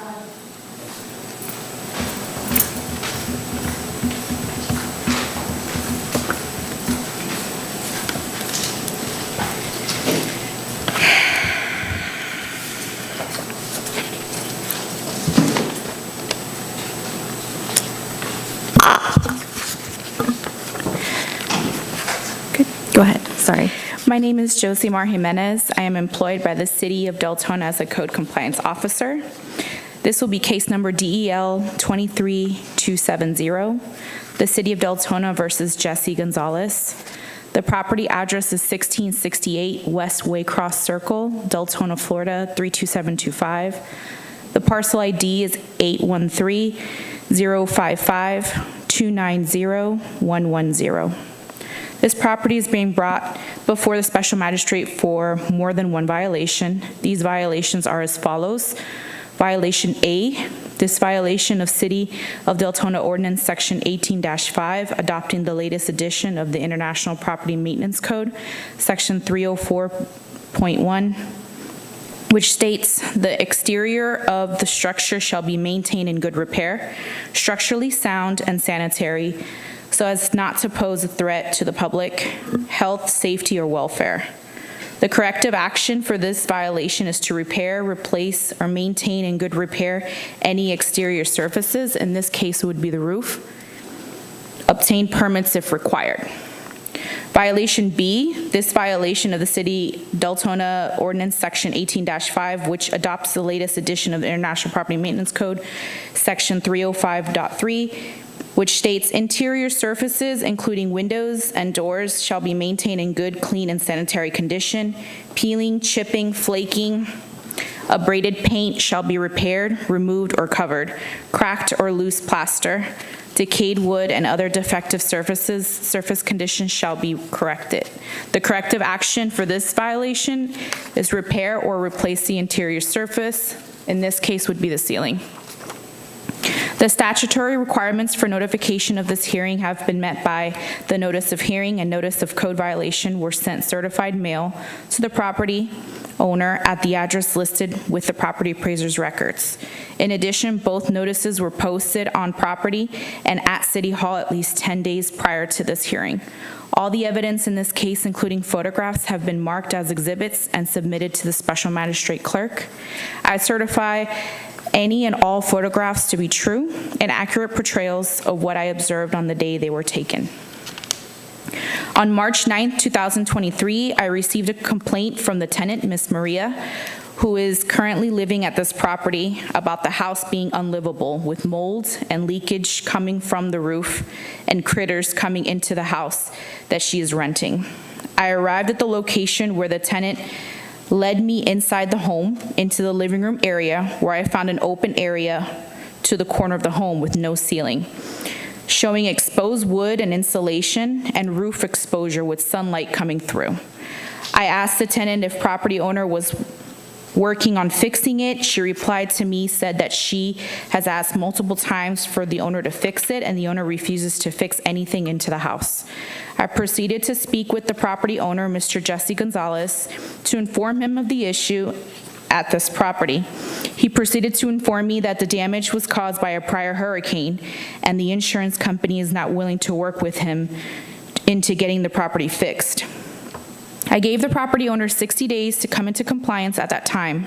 After the 60 days, I went back to the property for reinspection and found that the property owner did clean up the mold and also placed a tarp on the roof to stop the water or the environment from coming into the house. I explained to him that it was still not good enough and the roof and ceiling will have to either be repaired or replaced. The property owner also informed me that he was in the process of taking it to the insurance company to court. I asked for the paperwork, which he did send me by email, but with no court date. I called Mr. Gonzalez to verify the court date, and he could not give me one. I proceeded in giving Mr. Gonzalez another extension of 30 days, in which I went back to the property and found no change. The tenant said prior to her calling the city for help, she went 6 months prior with this issue. No compliance or communication from the property owner. I proceeded to post a notice of violation on August 9th, 2023 for the roof, and another notice of violation on November 9th, 2023 for the ceiling and disrepair. And up to today, there has still not been any compliance met by the owner. The property has gone approximately 8 months with no compliance. The city would like to request 60 days for the property to come into compliance or a fine of $75 per day to be imposed until such a time that the property owner notifies the city of compliance.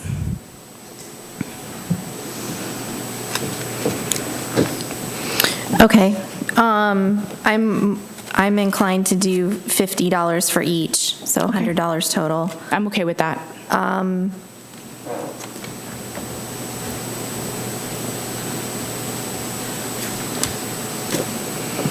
Okay, I find that the notices were properly given in this case. I'm admitting the case file is Exhibit A. I find respondent in this case in violation of the city code as charged, and that respondent correct the violation before 4:00 p.m. on January 28th, 2024.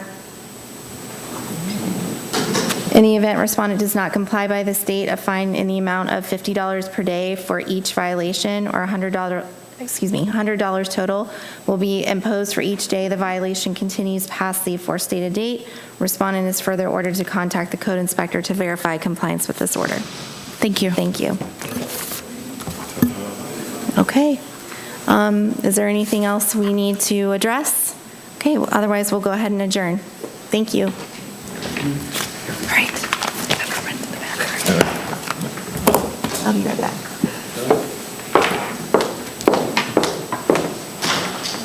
I know it's not that cold out there. I know it's not that cold. Oh.